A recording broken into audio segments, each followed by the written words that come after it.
సచ్చిదానంద సమర్థ సద్గురు సాయినాథ మహారాజా. ఓం నమో శ్రీ సాయి నారాయణాయ. సాయి బంధువులరా, ఆత్మస్వరూపులరా, ప్రేమస్వరూపులరా, సత్సంగానికి ముందు ప్రస్తావన, సచరిత్ర చదివిన వాళ్ళందరికీ తెలుసు, ప్రస్తావన అని లేదా ఉపోద్ఘాతం అని ఉంటుంది.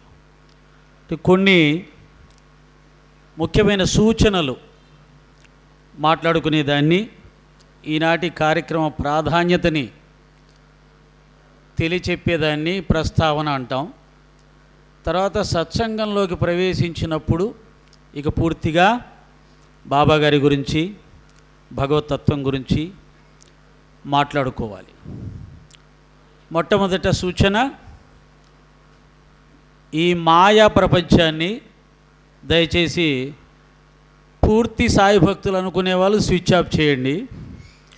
లేదు సగం సాయి భక్తులు అనుకున్న వాళ్ళు సైలెన్స్ మోడ్లో పెట్టుకోండి. లేదండి మేము సాయి భక్తులం కాదు అనుకున్న వాళ్ళు ఆన్లో పెట్టుకొని ఫోన్ వస్తే మాట్లాడుకోండి.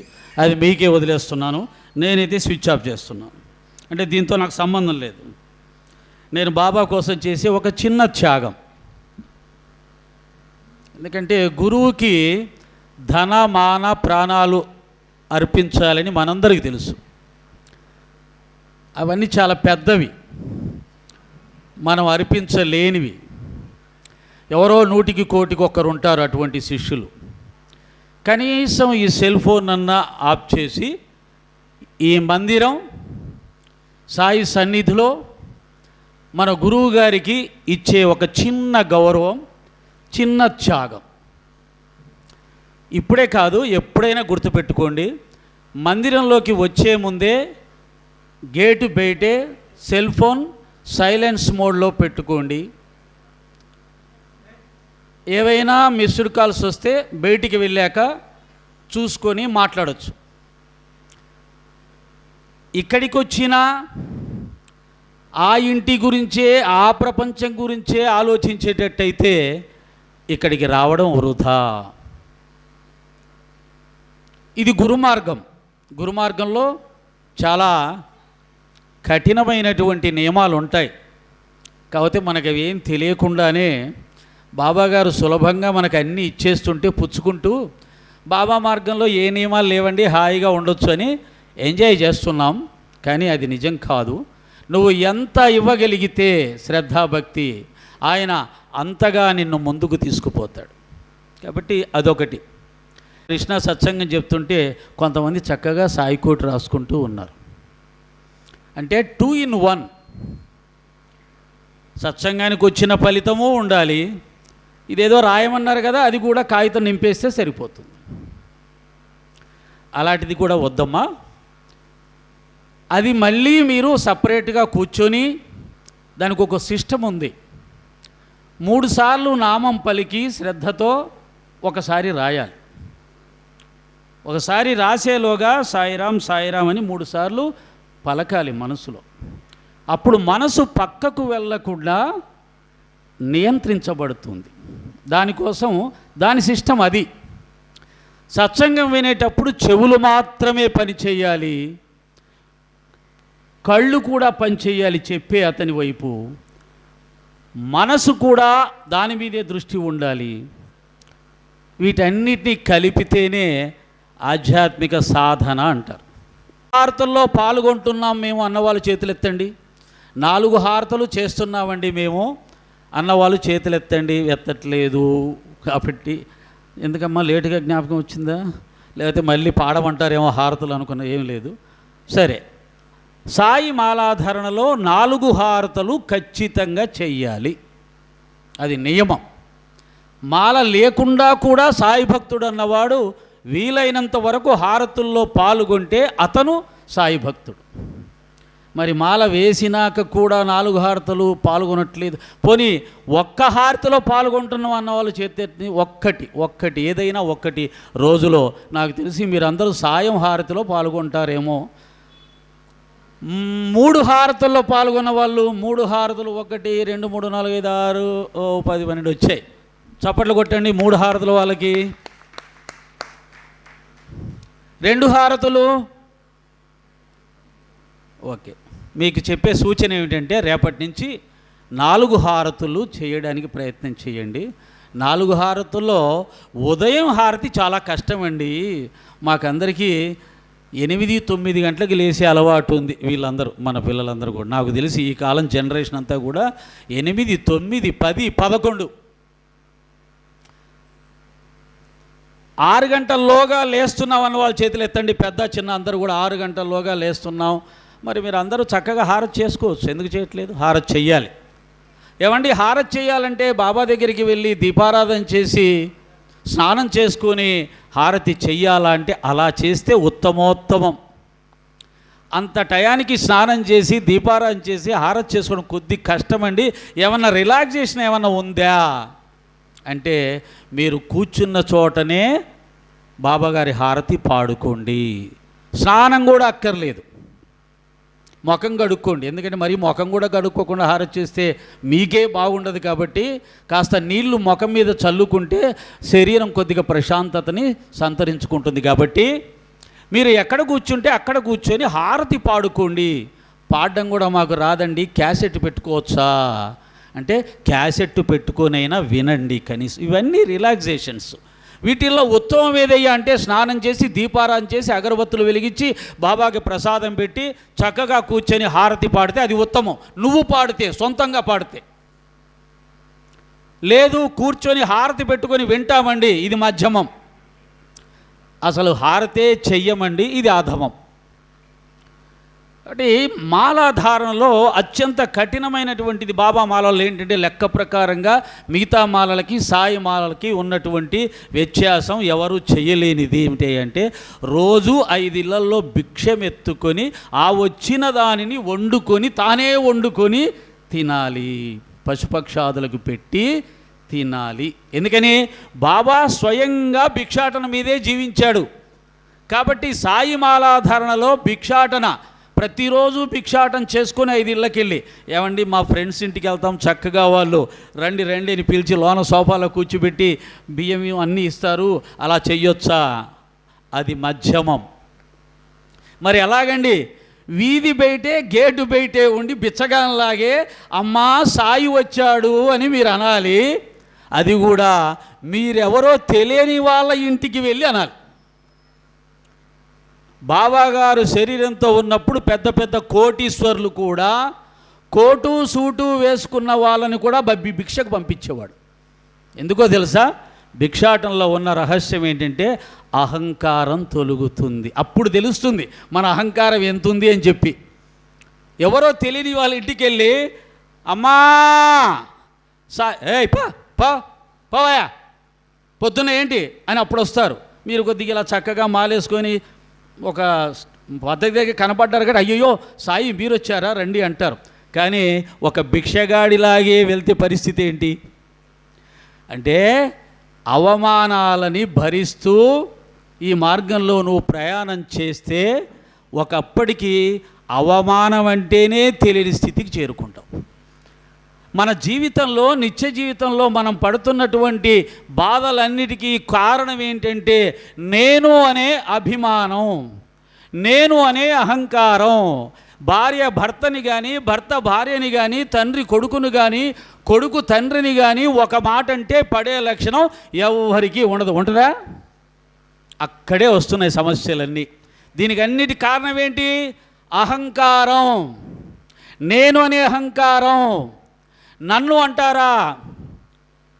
అక్కడేం లేదు, ఇక్కడే ఉంది. అందరు ఇక్కడే చూడాలి. ఆ తల్లి ఇంకా పక్క, నేను ఇక్కడే కదా చెప్తున్నాను. మన చెంచల మనసు ఎలా ఉంటుందో చెప్తున్నాను. ఇక్కడ ఆయన పాపం చాలా మంచి మంచి విషయాలు చెప్తున్నాడు, కానీ ఎవరో వస్తున్నారే అంటే మన దృష్టి అంతా ఎవరో, అంతా ఎప్పుడు బయటికే. ఇవన్నీ పోవాలి. సత్సంగంలో మీకు తెలిసే విలువైన విషయాలు ఏమిటయ్యా అంటే ఇంతకుముందు చెప్పినట్టుగా దేని మీద మీకు దృష్టి పెట్టారో త్రికరణ శుద్ధిగా దాని మీదే ఉండాలి. చెవులు మాత్రం ఇక్కడిచ్చి, కళ్ళు మాత్రం ఇక్కడిచ్చి, మనసు మాత్రం ఎక్కడో ఇచ్చి ఎప్పటికీ మనం ఈ ఆధ్యాత్మిక మార్గాన్ని అర్థం చేసుకుంటాం? ఎప్పుడు మనం గురుతత్వాన్ని అర్థం చేసుకుంటాం? ఎప్పుడు మానవ జన్మ పరమార్థాన్ని తెలుసుకుంటాం? పెద్ద పెద్ద మాటలు మాట్లాడుతుంటాం సత్సంగంలో, ఆత్మజ్ఞానం, ఆత్మ సాక్షాత్కారం, స్వస్వరూప స్థితి, సచ్చిదానంద స్థితి. ఈ పేర్ల కనీసం అర్థమైనా మనకు తెలియదు. రాజాధిరాజ, యోగిరాజ, పరబ్రహ్మ, అనంతకోటి బ్రహ్మాండ నాయక, ఊరికి అందరూ అంటున్నారు, మనం అంటాం అంతే. వీటికి సంబంధించిన అర్థం ఏమీ తెలియకుండానే గడిచిపోతుంది. కొంతమందికి తెలియచ్చు. మీకు అంతా ఒకటే, కాన్సన్ట్రేషన్, కాన్సన్ట్రేషన్, ఏకాగ్రత, ఏకాగ్రత. బాబా అటు ఇటు ఉన్నవి అవే. శ్రద్ధ, శ్రద్ధ ఈజ్ ఈక్వల్ టు కాన్సన్ట్రేషన్. ఏం జరుగుతుందో దాని మీదే దృష్టి నిలిపి ఉంచండి, ఫలితం వస్తుంది. ఆ ఒక్కటే మనం సాధించలేకపోతున్నాం. దానివల్లే మనకి ఏమీ రావట్లేదు. 20, 30, 40 సంవత్సరాల ఆధ్యాత్మిక జీవితంలో ఉన్నా మనసు మన అధీనంలోకి రాలేదు. కోరికలు చచ్చిపోలేదు, కోపం పోలేదు, ఈర్ష్య పోలేదు, స్వార్థం పోలేదు, అహంకారం పోలేదు. బాబా భక్తులమే. అవి పోయినప్పుడే నీ కుటుంబంలో ప్రశాంతత వస్తుంది. అవి పోయినప్పుడే సమాజం నుంచి కూడా నీకు గౌరవం లభిస్తుంది. కనుక ఇదంతా ఒక ప్రస్తావన, ఉపోద్ఘాతం కిందగా భావించి రేపటి నుంచి మీరు ఏదైనా కార్యక్రమంలో పాల్గొంటే మనసా వాచా కర్మన దాని మీద దృష్టి పెట్టండి. మీకు అర్థమైనా కాకున్నా అక్కడ మంత్రాలు జరుగుతున్నాయి, ఆ మంత్ర శబ్దాన్ని మాత్రమే వింటూ ఉండండి. మంత్రం అర్థం కాకపోయినా కానీ ఆ శబ్దాన్ని వింటూ ఉండండి, పక్కకు చూడవాకండి. మీకు ఇంకా చెప్తాను, ఇక్కడి నుంచి ఒక ముఖ్యమంత్రి, ప్రధానమంత్రి వచ్చినా మీరు అటు చూడకూడదు. మీరు ఇటే చూడాలి లేదా ఇటు చూడాలి. అది కాన్సన్ట్రేషన్. మనకేం అవసరం ఇప్పుడు? మనకిప్పుడు ఎవరు ముఖ్యం? బాబా ముఖ్యం. బాబాకు సంబంధించిన విషయాలు ముఖ్యం. ప్రధానమంత్రులు, ముఖ్యమంత్రులు లేదా అధికారులు కాదు కదా ముఖ్యం. మీకు రహస్యం చెప్తాను. రమణ మహర్షి గారి దగ్గరికి ఒక ఫారిన్ భక్తుడు, అయ్యా మాయ అంటే ఏమిటి అని అడుగుతూ ఉన్నాడు. 3 రోజుల నుంచి అడుగుతున్నాడు. మహర్షి చెప్పట్లా, మౌనంగా ఉన్నాడు. మహర్షి మౌనంగానే ఉంటాడు. అయ్యా మాయ అంటే ఏమిటి, మాయ అంటే ఏమిటి అడుగుతుంటే చెప్పట్లేదు. 3వ రోజు సర్వేపల్లి రాధాకృష్ణమూర్తి గారు, మన భారత రాష్ట్రపతి, గొప్ప తత్వవేత్త, రమణ మహర్షి గారిని చూడ్డానికి వచ్చాడు. జాగ్రత్తగా వినండి, మన మాయ ఎలా ఉంటుందో తెలిసిపోతుంది. మహర్షి గారి చుట్టుపక్కల సుమారు 10-15 మంది శిష్యులు ఉంటారు. ఆయనకి విసురుతూ ఒకరు, పక్కపరుస్తూ ఒకరు, నీళ్ళిస్తూ ఒకరు, సేవలు చేస్తూ ఉంటారు. ఎందుకు ఆయన్ని ఆశ్రయించారు? తమ కుటుంబాలు వదిలేసి, భార్యాపిల్లలను వదిలేసి ఎందుకు ఆయన దగ్గరకు వచ్చారంటే, మహర్షి దగ్గర ఉంటే మాకు మోక్షం వస్తుంది, జన్మ తరిస్తుంది లేదా పుణ్యం వస్తుంది అని వచ్చారు. ఆయన నమ్ముకొని ఉన్నారు కొన్ని సంవత్సరాలుగా. రాధాకృష్ణమూర్తి గారు, రాష్ట్రపతి గారు వచ్చారు. ఆయన వెనకాల మంది మార్బలం కూడా బిరబిరా బిరబిరా ఒక 20 మంది వచ్చారు. అంగరక్షకులు వస్తారు, ఐఏఎస్ ఆఫీసర్లు వస్తారు, చాలామంది వచ్చారు. ఎంత ఆర్భాటం ఉంటుంది రాష్ట్రపతి వస్తే. ఎవరో మన సాయి భక్తులు వస్తుంటేనే అటే చూస్తుంటామే, ఇంకా రాష్ట్రపతి వస్తే ఊరుకుంటామా? కాబట్టి ఏమైంది పరిస్థితి? ఇద్దరూ ఒకరినొకరు చూసుకున్నారు. ఇద్దరూ తత్వవేత్తలే, ఇద్దరూ జ్ఞానస్వరూపాలే కాబట్టి మాటలేమీ లేవు. మౌనంగా ఒకరి పరిస్థితిని ఒకరు అర్థం చేసుకున్నారు. ఎవరూ మాట్లాడుకోలేదు. రాష్ట్రపతి గారు వెళ్ళిపోతూ ఉన్నారండి. ఆయన వెనకాల రమణ మహర్షి గారి శిష్యులందరూ బిరబిరా పరిగెత్తి వెళ్ళిపోయారు. ఒక్కరు కూడా లేరు స్వామి దగ్గర. అప్పుడు చెప్పాడు రమణ మహర్షి, మాయ అంటే ఇదేరా. లోకానికంతా, లోకంలో అధికారులు, డబ్బున్న వాళ్ళు వాళ్ళ చుట్టూ తిరగడం, వాళ్ళ ప్రాపకం కోసం తాపత్రయపడ్డవే తప్ప నిజంగా భగవంతుని, గురువుని కోరుకున్న వాళ్ళు ఎవరు ఉండరు. ఉన్నట్టుగానే ఉంటుంది. కానీ ఉండడం అసాధ్యం అనేది ఒక స్థాయిలో పరీక్షించినప్పుడు తెలుస్తుంది. బాబాగారు కూడా జోగ్ అనే భక్తుని ఇలాగే పరీక్షించాడు. ఏమని? దాదా కేల్కర్ని ఈరోజు మాంసం తీసుకురావాలి, నేను మాంసం వండుదాం అనుకుంటున్నా, వెళ్ళి తీసుకొస్తావా అన్నాడు. అతను బ్రాహ్మణుడు, సద్బ్రాహ్మణుడు. గురువుగారు ఏం చెప్తే చెయ్యాలి, ఇది మంచా చెడా, పాపమా పుణ్యం అని ఆలోచిస్తే అది పాపం. కాబట్టి సిద్ధపడ్డాడు వెళ్ళడానికి. ఈలోగా పరీక్షలో నెగ్గాడరా అనేసి ఒక పని పిల్లవాడిని పిలిచి వాడితో తెప్పించులే, నువ్వు వెళ్ళక్కర్లేదు అన్నాడు. అంటే పరీక్ష పెట్టాడు, పరీక్షలో గెలిచాడు. అంటే ఈ పరీక్షలో గెలిచాడు. రెండవసారి పరీక్ష మీకు అందరికీ చదివిన వాళ్ళకు తెలుసు. ఏం చెప్పాడు? ఈరోజు మటను, పులావ్, బిర్యానీ ఉడుకుతూ ఉంది బాగా, కేల్కర్ వెళ్ళి ఆ బిర్యానీ బాగా ఉడికిందో లేదో నోట్లో వేసుకొని చూడు అన్నాడు. నోట్లో వేసుకొని చూడమన్నాడు. ఎవరిని? సద్బ్రాహ్మణుడిని. వేసుకుంటాడా? అక్కడ పడిపోయాడు. వెళ్ళి ఏం చేశాడు? చూసి వచ్చి నోట్లో వేసుకోకుండానే ఉడికింది బాబా అన్నాడు. ఏయ్, నువ్వు నోట్లో వేసుకోలేదు, చూడలేదు, ఊరికే ఉడికిందని ఎలా చెప్తున్నావు? వెళ్ళు చూడు, నీ ఆచారం అవన్నీ తీసి పక్కన పెట్టి ఉడికిందో లేదో నోట్లో వేసుకొని చూడు అన్నాడు.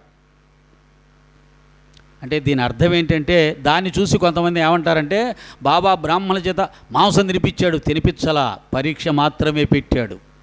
అంటే ఆచార వ్యవహారాలు కూడా ఆత్మజ్ఞానానికి అడ్డు వస్తాయి. ఆత్మజ్ఞానం అత్యున్నతమైన జ్ఞానం, అన్నిటికంటే పెద్ద జ్ఞానం.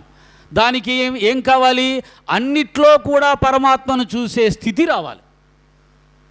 కాబట్టే కదా బాబా మాంసాహారం స్వీకరించాడు. మాంసాహారం స్వీకరించినంత మాత్రాన ఏమి త్రాష్టులు కాదు, భ్రష్టులు కాదు, గురువులు కాకుండా పోరు. అగ్నిలో ఏమేసినా కానీ అది భస్మం అయిపోయి అగ్నిగా మారిపోతుంది, దాని స్వరూపం మార్చుకుంటుంది, అగ్నిగానే ఉంటుంది. కాబట్టి సద్గురువు అంటే జ్ఞానస్వరూపుడు, అగ్నిస్వరూపుడు.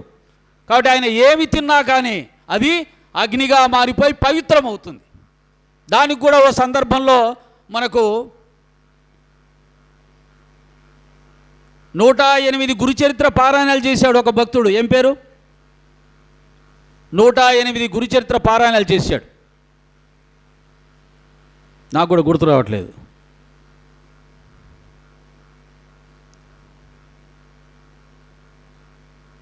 నూట 8 గురుచరిత్రలు పారాయణ చేసినటువంటి ఆ వ్యక్తి ఆ రోజు ఒకసారి ఉల్లిపాయ తినమన్నాడు. ఏకాదశి రోజు మామూలుగా బ్రాహ్మణులు ఉల్లిపాయ కూడా తినొద్దని నియమం ఉంటుంది. తినమంటే బాబా ఈరోజు ఏకాదశి కదా, పర్లేదు తిను అన్నాడు. తిన్నాడు ఉల్లిపాయ. నువ్వు తింటే నేను తింటా అన్నాడు. బాబా తిన్నాడు, అతను తిన్నాడు, ఇద్దరు తిన్నారు. ఈలోగా కొంతమంది భక్తులు వచ్చారు. అప్పుడు బాబా అన్నాడు, వీడు ఉల్లిపాయ తిన్నాడు ఈరోజు ఏకాదశి అని అతన్ని చూపించాడు. అప్పుడు ఏమన్నాడు అతను? లేదు బాబా కూడా తిన్నాడు, బాబా తినమంటే నేను తిన్నాను. అవునా? ఏది అని నువ్వు కక్కరా, నేను కక్కుతానని చెప్పి బాబా కక్కాడు. బాబా కక్కితే అది బంగాళదుంపగా మారిపోయింది ఉల్లిపాయ. అతను కక్కితే అది ఉల్లిపాయగానే ఉంది. కాబట్టి ఎంతోమంది అవధూతల యొక్క మాయలు, వాళ్ళ శక్తులు రకరకాలుగా ఉంటాయి. హిమాలయాల్లో స్వామి రామ అని హిమాలయ యోగుల కథలు రాశాడు, మంచి గ్రంథం, హిమాలయ యోగుల కథలు.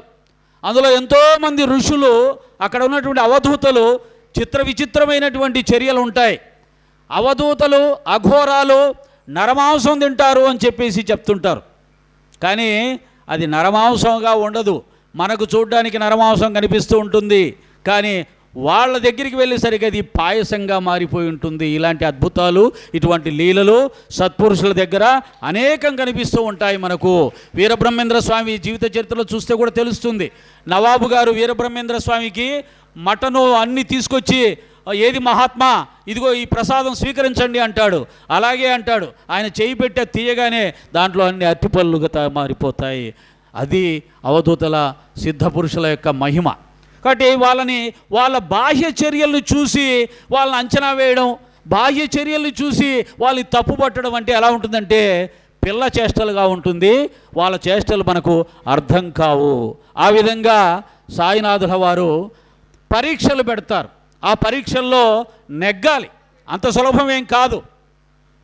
కాకాసాహెబ్ దీక్షిత్ అనే భక్తుడికి గురు పరీక్ష అనే కథలో ఒక మేకను చంపమనే ఒక కథ ఉంటుంది, చదివి ఉంటారు మీరందరూ కూడా. ఆ పరీక్షలో కూడా ముసలి మేకని చంపడానికి బాబాగారు ఒక కత్తి తీసుకురమ్మని పంపిస్తే శ్యామ వెళ్ళి రాధాకృష్ణమయ్య దగ్గర కత్తి తీసుకొని వస్తాడు. రాధాకృష్ణమయ్య మహాభక్తురాలు, బాబాగారి కోసం సర్వస్వం వదిలేసి వచ్చేసింది. షిరిడీలో బాబాగారి సేవలు అనంతంగా చేసింది.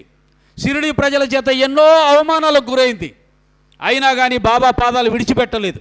అంత గొప్ప భక్తురాలు.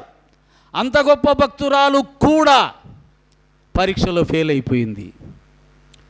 అడిగింది, శ్యామ దేనికి కత్తి తెమ్మన్నారు బాబాగారు అంటే, అమ్మ ఏదో ముసలి మేక వచ్చింది, దాన్ని చంపుతాడంట బాబాగారు, చంపమంటున్నారు. అయ్యయ్యో అనవసరంగా ముసలాయన మేకను చంపిస్తున్నాడే, ముసలి మేకని కత్తి తీసుకొచ్చేసేయి అని చెప్పి ఆ కత్తిని తెప్పించేసుకుంది రాధాకృష్ణమాయి.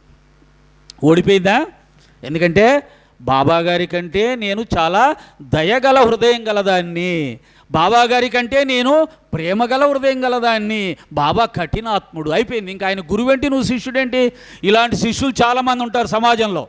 గురువుగారు మీకు తెలియదులేండి, మీరు అనవసరంగా అది ఇది అనుకుంటున్నారు అంటే, గురువుగారు మీకు తెలియదులేండి, మళ్ళీ గురువుగారు.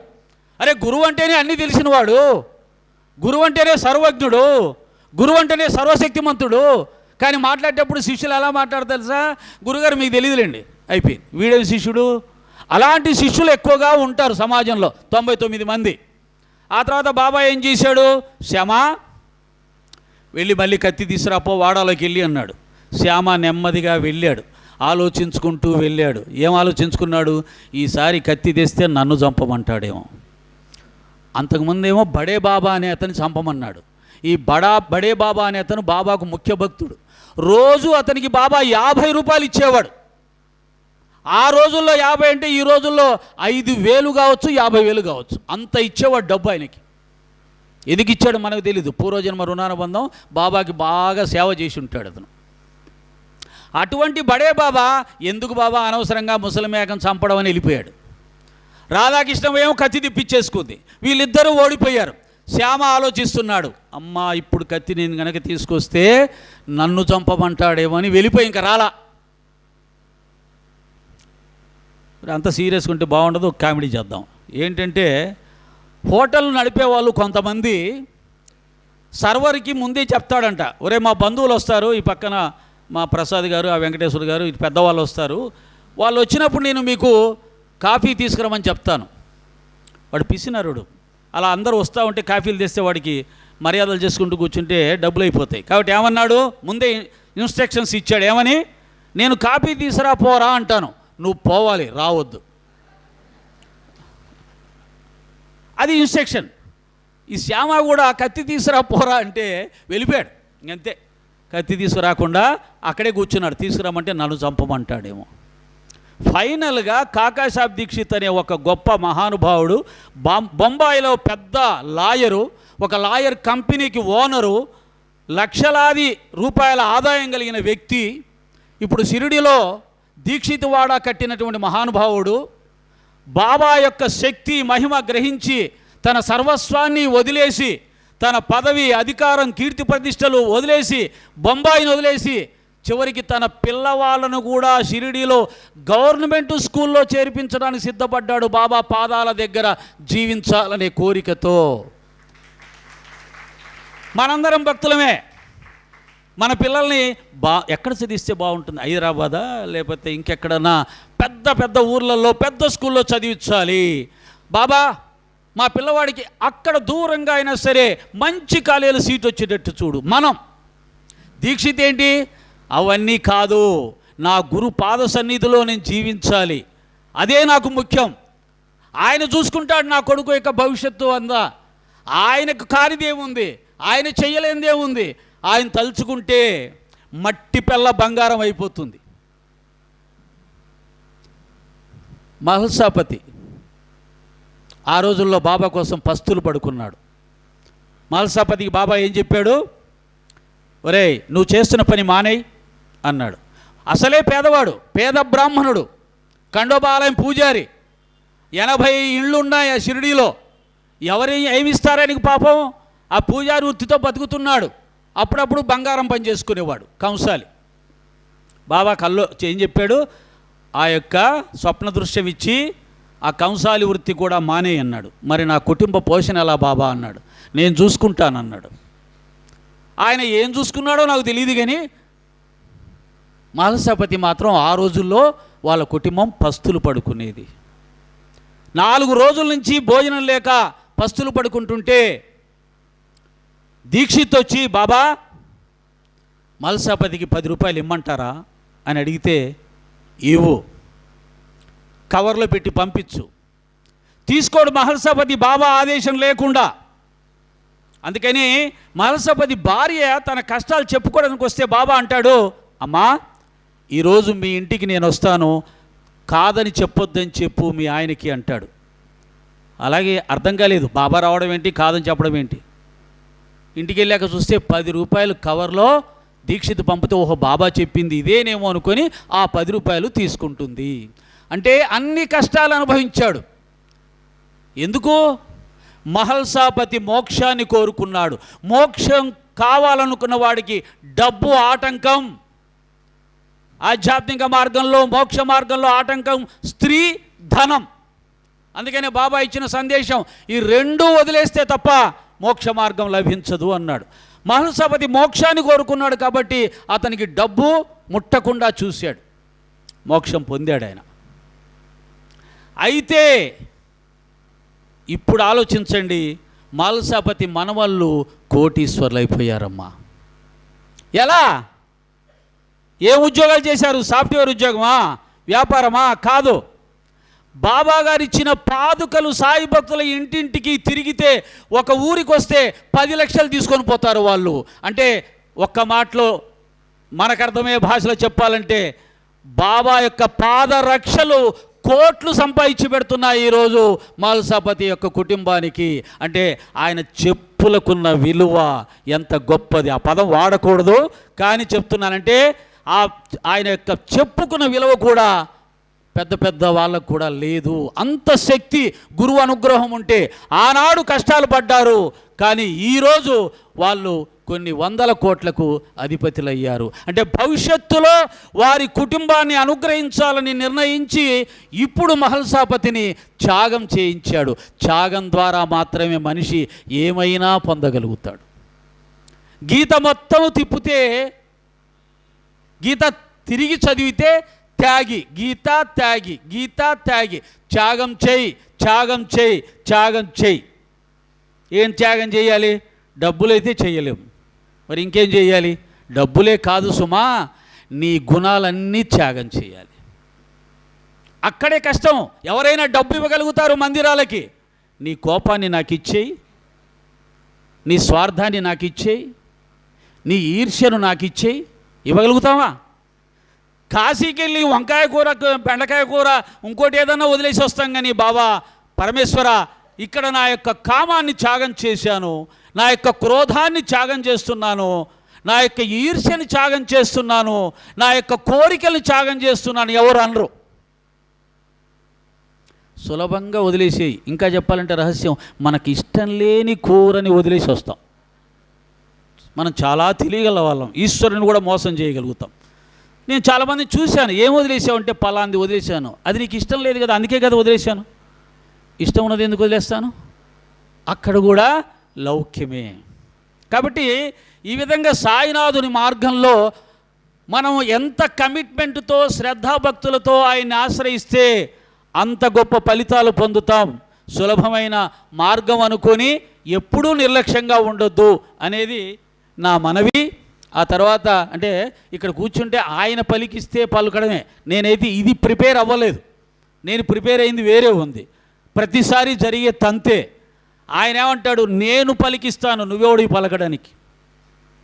కాబట్టి ఆ విధంగా మాలాధారణ వేసిన వాళ్ళందరూ మీరు ఏం నియమాలు పాటిస్తారో నాకు తెలియదు, ఎంతకాలం పాటిస్తారో నాకు తెలియదు, కానీ మీ జీవితానికి ఉపయోగపడే వాటిని మాత్రం మాల తీసేలోగా నేర్చుకోండి. అవి ఏమిటయ్యా అంటే, కోపాన్ని విడిచిపెట్టండి, ఒక మాట 2 మాటలంటే పడడం నేర్చుకోండి. సహనం, సహనం బాబా చెప్పిన శ్రద్ధ, సహనం, ఈ యొక్క ఏకాగ్రత, సహనం 2 నేర్చుకుంటే భౌతిక ఆధ్యాత్మిక 2 జీవితాలు అద్భుతంగా ఉంటాయి. ఈనాడు కాపురాలని ఎందుకు కొల్లేరవుతున్నాయి అంటే ఈ సహనం లేక. పిల్లలకి అస్సలు సహనం అంటే అర్థమే తెలియదు. ఎందుకు పడాలి, ఎందుకు మేము పడాలి అనే ప్రశ్న తెచ్చేసుకొని 2 కోట్లు ఖర్చు పెట్టిన పెళ్ళిని 2 నెలల్లోనే తుంచేసుకొని వచ్చేస్తున్నారు. తల్లిదండ్రులు కూడా అలా తుంచుకొని వచ్చే ఎందుకు వాడితోటి అనేవాళ్ళు కూడా ఉన్నారు. దయచేసి అలా వద్దు. సాయి భక్తులుగా పిల్లలకి మనం నేర్పించాల్సింది సహనం, సహనం, సహనం. మన భారతీయులం, మన సనాతన ధర్మంలో మీకు అర్థం కావాలి అంటే మహాత్ములందరూ కూడా సహన శక్తి చేతనే మహాత్ములయ్యారు. సత్యహరిశ్చంద్రుడు, ధర్మరాజు, శ్రీరామచంద్రుడు, మహాపతివ్రతలు అనబడే వాళ్ళు సతీ అనసూయ, సతీ సుమతి, సీత, సావిత్రి, వీళ్ళందరూ కూడా సహన శక్తి వల్ల అద్భుతమైన శక్తిని సంపాదించుకున్నారు. ఎంతటి శక్తి మీకు అందరికీ బాగా గుర్తుపెట్టుకోండి. పిల్లలైనా పెద్దవాళ్ళైనా కానీ సహన శక్తి ఎంత గొప్పదో ఒకసారి చూద్దాం. ధర్మరాజు చాలా సహనశీలుడు. ఆయనకి ఎవరి మీద కోపం రాదు, ఏమన్నా రాదు, ఏం చేసినా రాదు. ఎంత శక్తి వచ్చింది ఆయనకంటే విరాటరాజు ఆయన మీద పాచకలు విసిరేసినప్పుడు ఆయన నుదిటిగా దెబ్బ తగిలి రక్తం బొట్లు రాలుతూ ఉంటే ద్రౌపది పరిగెత్తుకొని వచ్చి ఒక్క బొట్టు కూడా నేల పడకుండా చూసుకుంది. అప్పుడు చెప్తుంది, ఎందుకు అంత కంగారు పడుతున్నావు, ఏమైంది అంటే ఆయన రక్త బొట్లు ఎన్ని నేల మీద పడితే అన్ని సంవత్సరాలు నీ రాజ్యంలో వర్షాలు పడవు. అంత శక్తి ఉంది ధర్మరాజుకి. స్వయంగా కృష్ణుడు పద్యం ఉంది కదా రాయబార ఘట్టంలో, అలుగుటయే ఎరుంగని ఆజాత శత్రువే అలిగిన నాడు సాగరములన్నీ ఏకము కాకపోవు, ఈ కర్ణులు వేవురైన అని నొత్తురు సత్తురు రాజరాజా అన్నాడా. ఎక్కడి నుంచి వచ్చింది ఆ శక్తి? ఎన్ని మాటలన్నా, ఎన్ని ఇబ్బందులు పడినా చలించకుండా, తిరిగి అవతల వాళ్ళని ద్వేషించకుండా, ఒక్క మాట అనకుండా ఉండే సహన శక్తి వల్ల వచ్చింది. అవునా? అంత శక్తి వస్తుంది. ఆచరించి చూడండి. మాటకు మాట, ఒక మాటకి 2 మాటలు మాట్లాడి అవతల వాడి నోరు మోపించడం లౌకికంలో చాలా గొప్పది. ఆమె నన్ను ఇలా అంటే నేను ఇలా అనగానే నోరు మూసుకుంది, శబాష్, చాలా తెలియగలదానివి, చాలా శక్తి ఉంది నీకు. మగవాడని సరే, వాడు ఇలా అన్నాడురా, నేను ఇలా వాయించి పడేశాను, అయిపోయింది, నోరెత్తల వాడు, శబాష్, ఇది కూడా కరెక్టే భౌతిక జీవితంలో సుమా. కానీ ఆధ్యాత్మిక జీవితంలో అవతల వాళ్ళు ఏమైనా అన్నా కానీ సహనంతో భరించిన వాడు శక్తివంతుడు.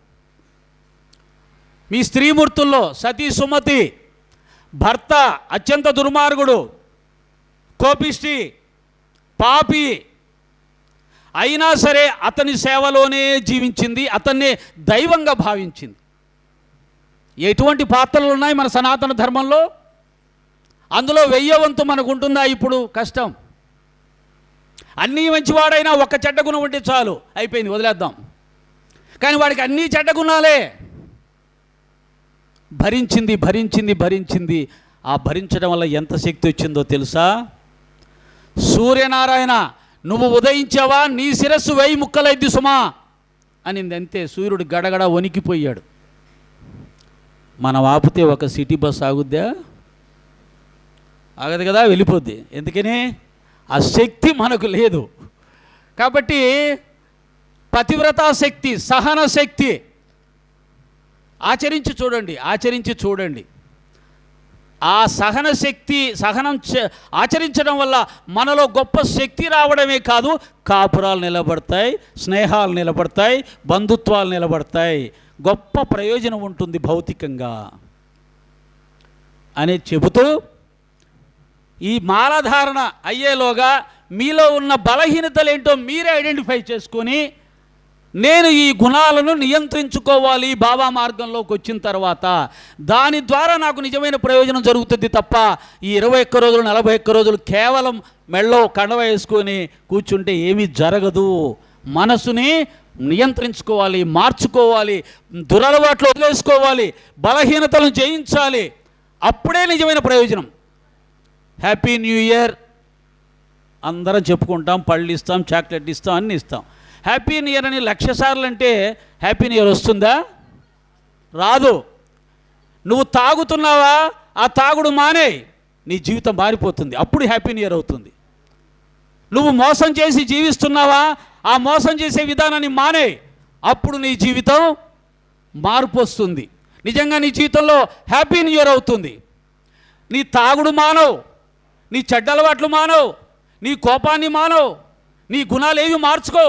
Happy new year, happy new year. ఇంకా దురదృష్టం ఏంటంటే వీడు హ్యాపీ న్యూ ఇయర్ అని చెప్పి ఆ రోజే ఎక్కువ తాగుతాడు. అందరికీ తెలిసిందే కదా, హ్యాపీ న్యూ ఇయర్ అని చెప్పి ఆ రోజే ఎక్కువ తాగుతాడు, ఆ రోజే వెధవేషాలు వేస్తాడు. ఇంకెక్కడి హ్యాపీ న్యూ ఇయర్? నాశనమే. ఒకసారి ఆలోచించుకుందాం, మనం చెప్పేదానికి ఆచరించేదానికి అసలు ఏమైనా సంబంధం ఉందా అని చెప్పి. కనుక ఎక్కడైనా సరే భక్తుడివి, భక్తురాలివి, యాత్రలు చేస్తున్నాను, ఉత్సవాలు పాల్గొంటున్నాను, బాబాగారి సేవలో పాల్గొంటున్నాను, ఎస్ అన్నీ మంచివే. బుద్ధి మారిందా? బుద్ధి మార్చుకోవాలనే సంకల్పం చేసుకున్నావా? అసలు నీలో ఉన్న లోపాలేంటో గుర్తించే ఆలోచనన్నా చేసుకున్నావా? ఈ దిశగా ప్రయాణం చేసినప్పుడే మన జీవితాల్లో మార్పులు వస్తాయి. ఈ మాలలు దానికోసమే సుమా. నువ్వు సాయి భక్తుడివి అయ్యావా? నీ ఇంట్లో ఉన్న ఇంతకుముందు గొడవలన్నీ కూడా నెమ్మదిగా తగ్గిపోయి ప్రశాంతమైనటువంటి స్థితి రావాలి. వచ్చిందా? నువ్వు సాయి భక్తుడు అయ్యావా?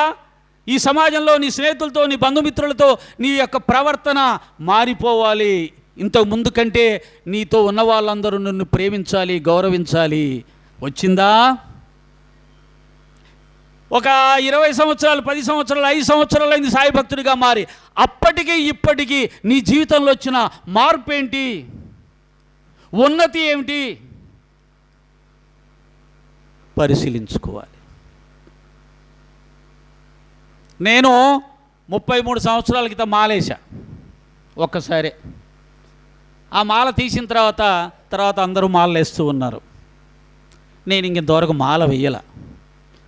నేను కృష్ణ చెప్పినట్టుగానే మాల మనసుకు వేసుకోవాలి. మాల ద్వారా నా మనసు పవిత్రం కావాలి. అది నిరంతరం జరగాలి. ఆ నిరంతరం జరగడానికి ఈ మాల ఉపయోగపడాలి.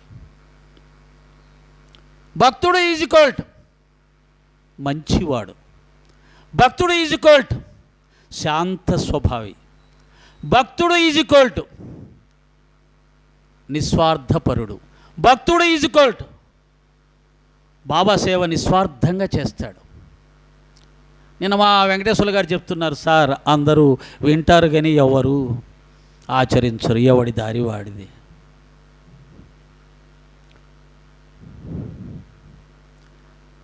దాసగన్ మహారాజు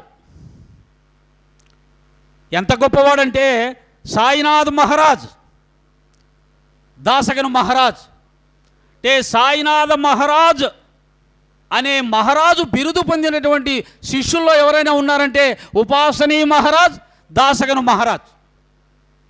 అంత స్థాయికి వచ్చిన మహానుభావుడు ఏమంటాడో తెలుసా? మీకు కాకడ హారతిలో ఉంటుంది, బాబా నేను మీ యొక్క మసీదు చిమ్మే చీపురు కట్ట అయితే చాలు, నా జీవితం ధన్యం అన్నాడు. గుర్తుపెట్టుకోండి. చీపురు కట్టలో ఉన్న విశేషం ఏంటో తెలుసా? అది మొత్తం శుభ్రం చేస్తుంది, అదే శుభ్రం చేస్తుంది, కానీ వెళ్ళిపోయి ఒక మూల పడి ఉంటుంది, దాన్ని ఎవడూ గుర్తించడు. అంటే ఆయన అర్థం ఏంటి? నన్ను ఎవడూ గుర్తించక్కర్లేదు బాబా, కానీ నేను నీ సేవ చేస్తాను. మనం అలాంటి సేవ చేయాలి.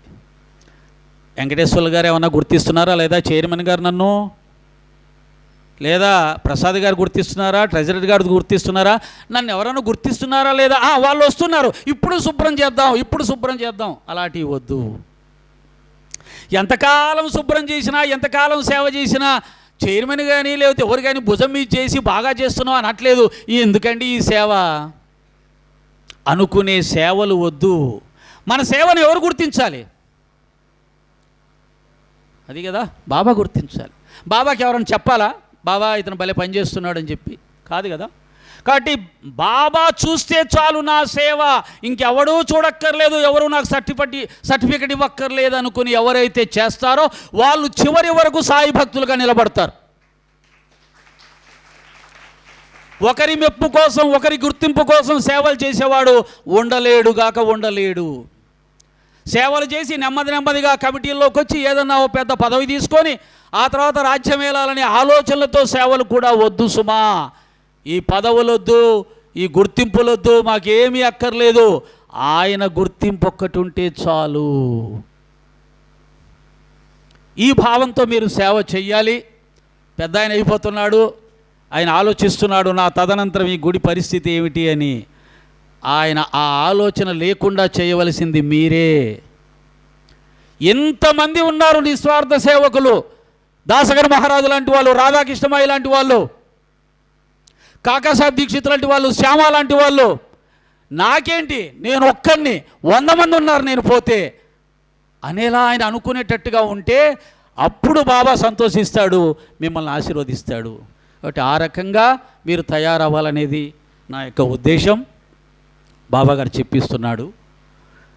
ఇక నేను ఈరోజు మీకు చెప్పాలనుకున్నది నిజంగా చాలా ఉంది.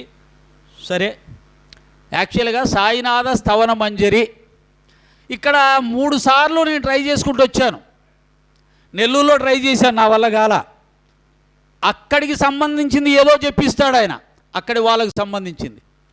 అక్కడి నుంచి మార్కాపూర్లో చెప్పాలని ట్రై చేశాను, చెప్పాను. కానీ విచిత్రంగా ఏమైందంటే అదేదో యమగొల్ల సినిమాలాగా తాళం వేసిన గొల్లెం పరిస్థితిని అని అంటాడు కదా, ఆ విధంగా ఆ చెప్పిన సత్సంగం అంతా రికార్డ్ చేద్దామని ట్రై చేసి పెడితే నొక్కడం మర్చిపోయాను, రికార్డు కాలేదు. ఎందుకయ్యా రికార్డింగ్? నాకేం పెద్దగా ఇష్టం ఉండదు, కానీ ఎందుకయ్యా అంటే ఈనాటి సమాజానికి సాయి తత్వం మీద వస్తున్న విమర్శలకి సాయినాథ స్తవన మంజరి ద్వారా సమాధానం ఇవ్వాలి అని చెప్పి రికార్డ్ చేయాలనుకున్నాను. అది ఇవాళ కుదిరింది, మా చంద్ర రావటం వల్ల.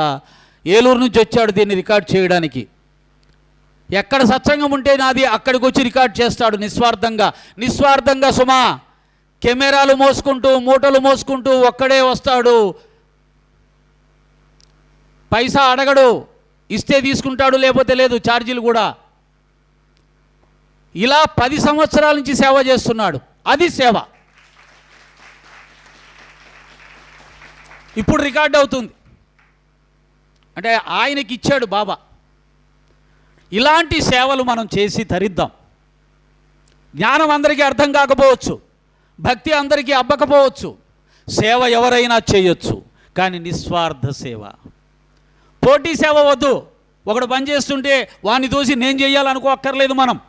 మనకు ఇంకో పని ఏదన్నా చేద్దాం. ఆ పని చాలా ఇంపార్టెంట్ అయిన పని, అది చేస్తే గుర్తింపు వస్తుంది, అది కూడా వద్దు. చిన్నదైనా పెద్దదైనా గుర్తించేవాడు సాయినాథుడు ఉన్నాడు. చిన్న పెద్ద లేదు.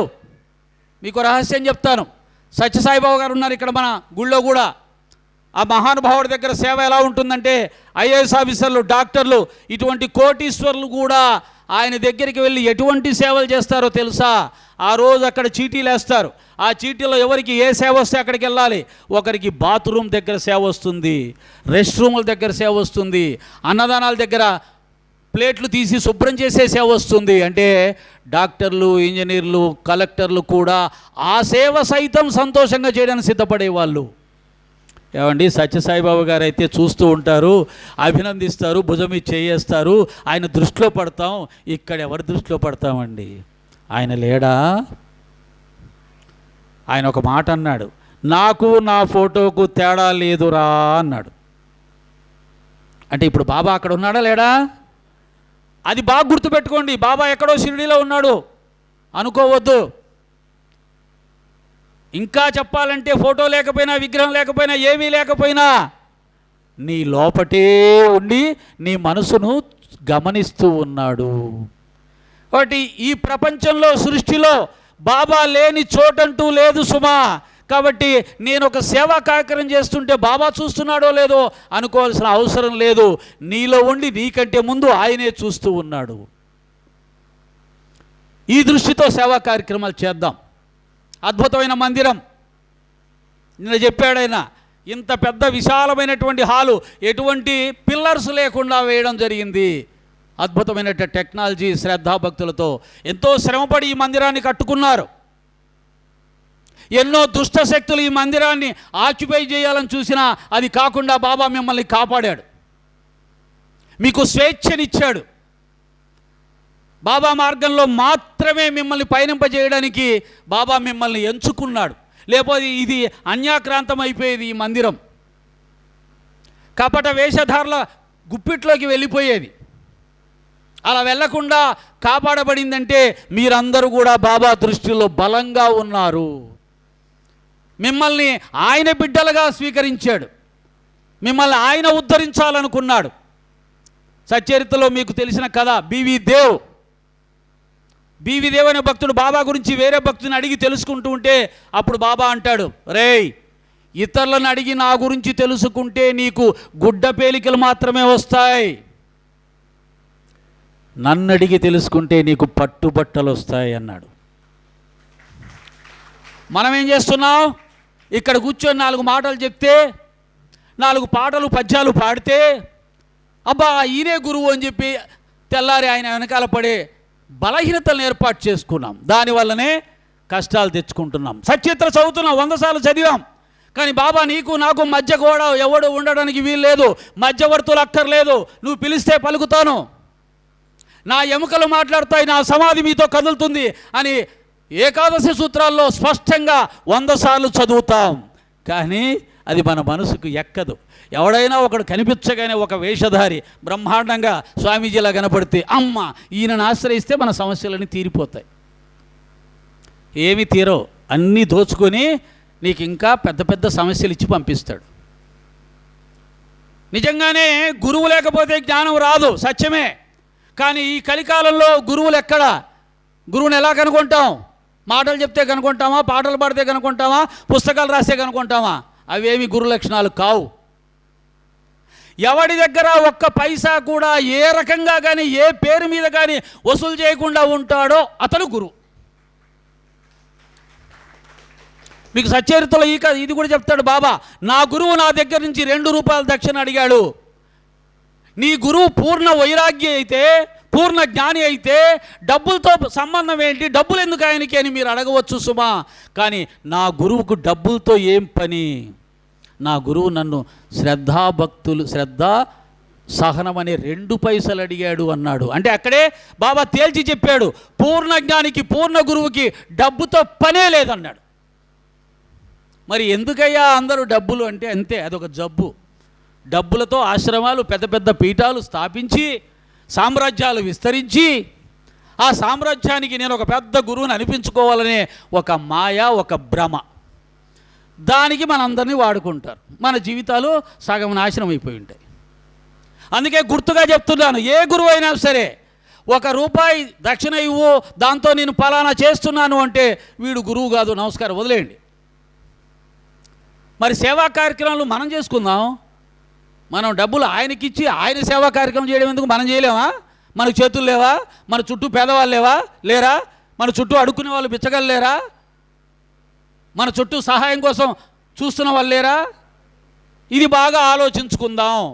ఆకలి వాడికి అన్నం పెడదాం. రాత్రి ఆయన చెప్తున్నాడు, ఆకలి వాళ్ళకి అన్నం పెడతాం, ఎత్తుకుంటూ పోయి అన్నం పెడతాం, చలికాలంలో దుప్పట్లు పంచుతాం, పుస్తకాలు ఇస్తాం, స్కూళ్ళకి వెళ్ళి పిల్లలకి పేదవారికి చెప్పులు ఇస్తాం. ఎన్ని ఉన్నాయి సేవా కార్యక్రమం, మనం ఎందుకు చేయకూడదు? ఇంకోరికి ఎందుకు ఇవ్వాలి?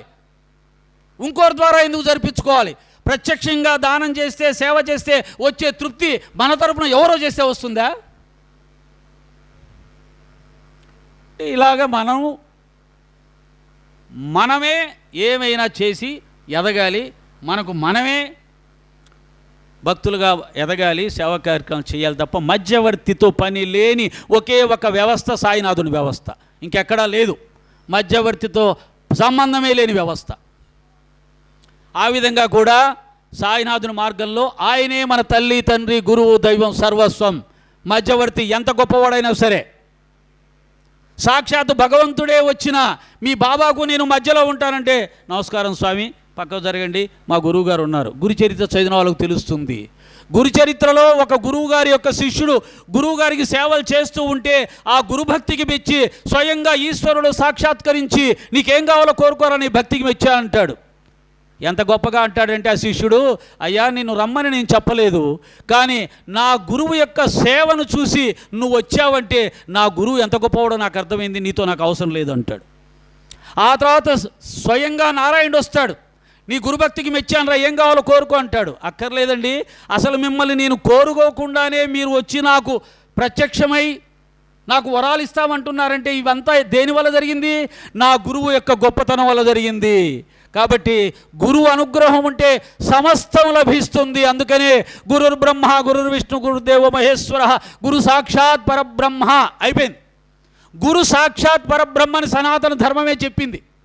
మళ్ళీ ఈ మధ్య కొత్త సిద్ధాంతాలు తెస్తారు. ఏమండి, బాబా గారి పాదాల దగ్గర శివుణ్ణి ఎందుకు పెడతారు, బాబా గారి పాదాల దగ్గర ఇంకో దేవుణ్ణి ఎందుకు పెడతారు? అరే, మీ సనాతన ధర్మమే చెప్పింది కదయ్యా, గురు పరబ్రహ్మ స్వరూపుడని, బ్రహ్మ విష్ణు మహేశ్వర స్వరూపుడని. ఆయనే అన్నీ అయిన తర్వాత మళ్ళీ ఆయనకి ఈయనకి తేడా ఎందుకు తెస్తున్నారు? ఇదంతా ఏమీ లేదు, ఆయన మీద ఓ చిన్న వ్యతిరేక భావం పెట్టుకున్నారు. దానికి కారణం మనమే. ఏమైంది? సమాజమంతా సాయి మందిరాలకు మాత్రమే వెళ్తున్నారు, మిగతా మందిరాలకు వెళ్ళడం మానేశారు. దాంతో ఏమైంది? సాయి మందిరంలో ఉన్న పూజారులకే డబ్బులు వస్తున్నాయి, హుండీలో డబ్బులు పడుతున్నాయి, మిగతా మందిరాల్లో పడట్లేదు. దీన్ని ఎలా చేయాలి అంటే బాబా మీద ఏదో ఒకటి ప్రచారం చేసి బాబా మందిరాలకు వెళ్లకుండా చేయాలి, అది వాళ్ళ ప్రయత్నం. కాబట్టి మనం కూడా నేర్చుకోవాల్సింది, మన సనాతన ధర్మాలు, సనాతన దైవాల దేవాలయాలకు కూడా వెళ్ళాలి, ఆ మందిరాలకు కూడా మనం పోషించాలి. స్వయంగా బాబానే హిందూ దేవాలయాలు బాగు చేశాడు. శని, పరమేశ్వర, ఆంజనేయ స్వామి మొదలైన దేవాలయాలు బాగు చేశాడు ఆయన. కాబట్టి నిజమైన సాయి భక్తుడు ఇతర దేవీ దేవతల ఆలయాలను కూడా బాగు చేయాలి, అవి నడవడానికి కావలసిన కార్యక్రమాలకి ధన సాయం చేయాలి, ఆ మందిరాలకు కూడా వెళ్ళాలి. అవి కూడా మన సాయినాథుని యొక్క మరో రూపంలో ఉన్న దేవాలయాలు మర్చిపోవద్దు సుమా. అందుకనే బాబా ఈ విషయాన్ని తెలియజెప్పడానికే బాబా రాముడిగా కనిపించాడు, కృష్ణుడిగా కనిపించాడు, శివుడిగా కనిపించాడు, ఆంజనేయ స్వామిగా కనిపించాడు, దత్తాత్రేయుడిగా కనిపించాడు. అందుకనే సబ్కా మాలికి ఏక్ అనే సత్యాన్ని చెప్పాడు. అందరూ కూడా నేనే నిరూపించాడు. మరి అందరూ ఆయనైనప్పుడు ఆయన యొక్క రామాలయము, ఆయన యొక్క శివాలయము డబ్బులు లేక మందిరం నడవలేకపోతే, దీపారాధనకు నోచుకోకపోతే నీకు బాధ్యత లేదా? ఇక్కడికి మాత్రమే ఎందుకు వస్తున్నావు, అక్కడికి ఎందుకు వెళ్ళట్లేదంటే ఏమీ లేదండి, ఇక్కడికి వస్తే బాబాగారు కోరికలు తీరుస్తాడు, అక్కడికి వెళ్తే కోరికలు తీరట్లేదు. కోరికల చుట్టూ తిరుగుతున్న వ్యవస్థ కాబట్టి అలా ఉంది. కానీ సత్యం ఏమిటంటే నువ్వు ఇక్కడికి వచ్చేదానికంటే అక్కడికి కూడా వెళ్ళి ఆ యొక్క మందిరాలకు కూడా నువ్వు సహాయం చేస్తే ఇక్కడికి వచ్చిన దానికంటే ఎక్కువ ఆశీర్వదిస్తాడు. అప్పుడు ఈ సమాజంలో ఈ భేదభావాలు రావు, సాయినాథుడి మీద ఇటువంటి విష ప్రచారాలు కూడా పూర్తిగా సద్దుమణిగిపోతాయి. ఏం లేదు, అంతా దీని మీదనే వచ్చింది వ్యవస్థ అంతా కూడా. ఏంటంటే హిందువులంతా సాయి మందిరాలకే వెళ్తున్నారు. దాని మీద ఎన్ని ప్రచారాలో, ఎక్కడో దర్గాలో వసూలైన డబ్బులన్నీ లెక్కగట్టినవన్నీ తీసేసి వీడియోలు తీసి ఇదిగో షిరిడీలో ఉన్న డబ్బులన్నీ కూడా దర్గాలకు ఇచ్చేస్తున్నారు, కానీ హిందూ దేవాలయాలకు ఇవ్వట్లేదు అనే ఒక దుష్ప్రచారం. ఎన్ని వీలైతే అన్ని ప్రచారాలు. కాబట్టి ఎందుకు మనం దాన్ని ప్రోత్సహించాలి, ఎందుకు దానికి మనం కారకులు కావాలి? కాబట్టి ఇతర దేవాలయాలకు కూడా వెళ్దాం, ఆ దేవాలయాలకు కూడా వీలైనంతగా సహాయం చేద్దాం, ఆ దేవాలయాలు కూడా మనుగడ సాగించడానికి చక్కగా మనం సహకరి.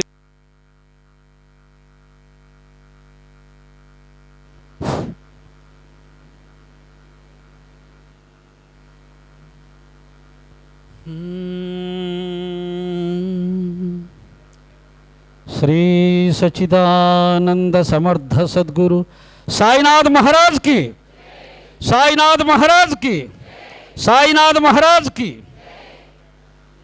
బుడగ వంటి బ్రతుకు ఒక చిటికలోనే చితుకు, బుడగ వంటి బ్రతుకు ఒక చిటికలోనే చితుకు, అది శాశ్వతమని తలచేవురా, నువ్వెందుకని మురిసేవురా, ఓ యాత్రికుడా దరిచేరే దారే దీరా, నీ జీవితము కెరటాల పాలాయేరా. తల్లి తండ్రి అతడే, నీ ఇల్లు వాకిలతడే. తల్లి తండ్రి అతడే, నీ ఇల్లు వాకిలతడే. ఆ పాండురంగడున్నాడురా,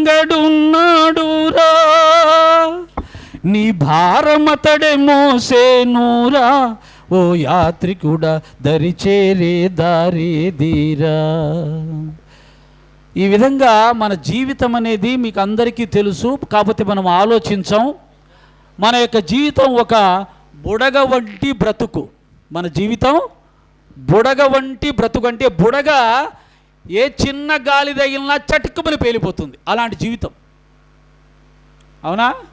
మన కళ్ళెదురుగానే ఈరోజు చూసిన వాళ్ళే రేపొద్దున్నే పుట్టుకుని రాలిపోతున్న వాళ్ళు ఎంతోమంది ఉన్నారు. ఇది ఒక యాత్రాస్థలం సుమా. ఎవరు కూడా శాశ్వతంగా ఉండేది లేదు. పిలుపు ఎప్పుడు వస్తుందో తెలియదు, ఏ వయసులో వస్తుందో తెలియదు. దీనికి ఏమి రిటైర్మెంట్ ఏజ్ ఏమీ లేదు. 60 సంవత్సరాలు 62 సంవత్సరాలు రిటైర్మెంట్ ఏం లేదు. ఏ క్షణమైనా ఎవరినైనా పిలవచ్చు. ఇది బాగా గుర్తుపెట్టుకున్నవాడు ఎదుటి మనిషితో శత్రుత్వాన్ని పెంచుకోడు. నువ్వు శాశ్వతం కాదు, ఏ క్షణమైనా మరణిస్తావు.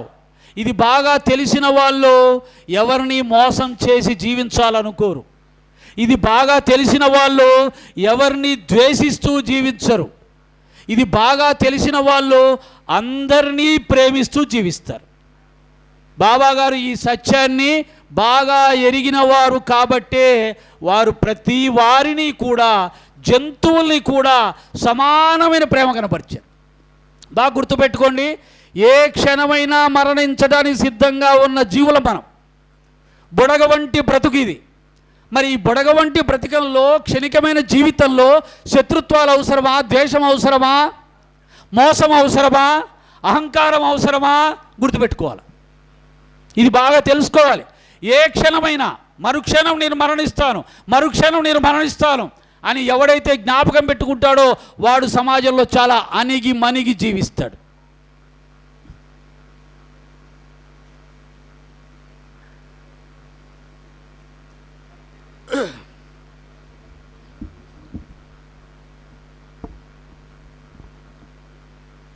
మానవ ఏమున్నది దేహం, మానవ ఏమున్నది దేహం, ఇది రక్తమాంసముల ముద్దరా ఈ నర జన్మ.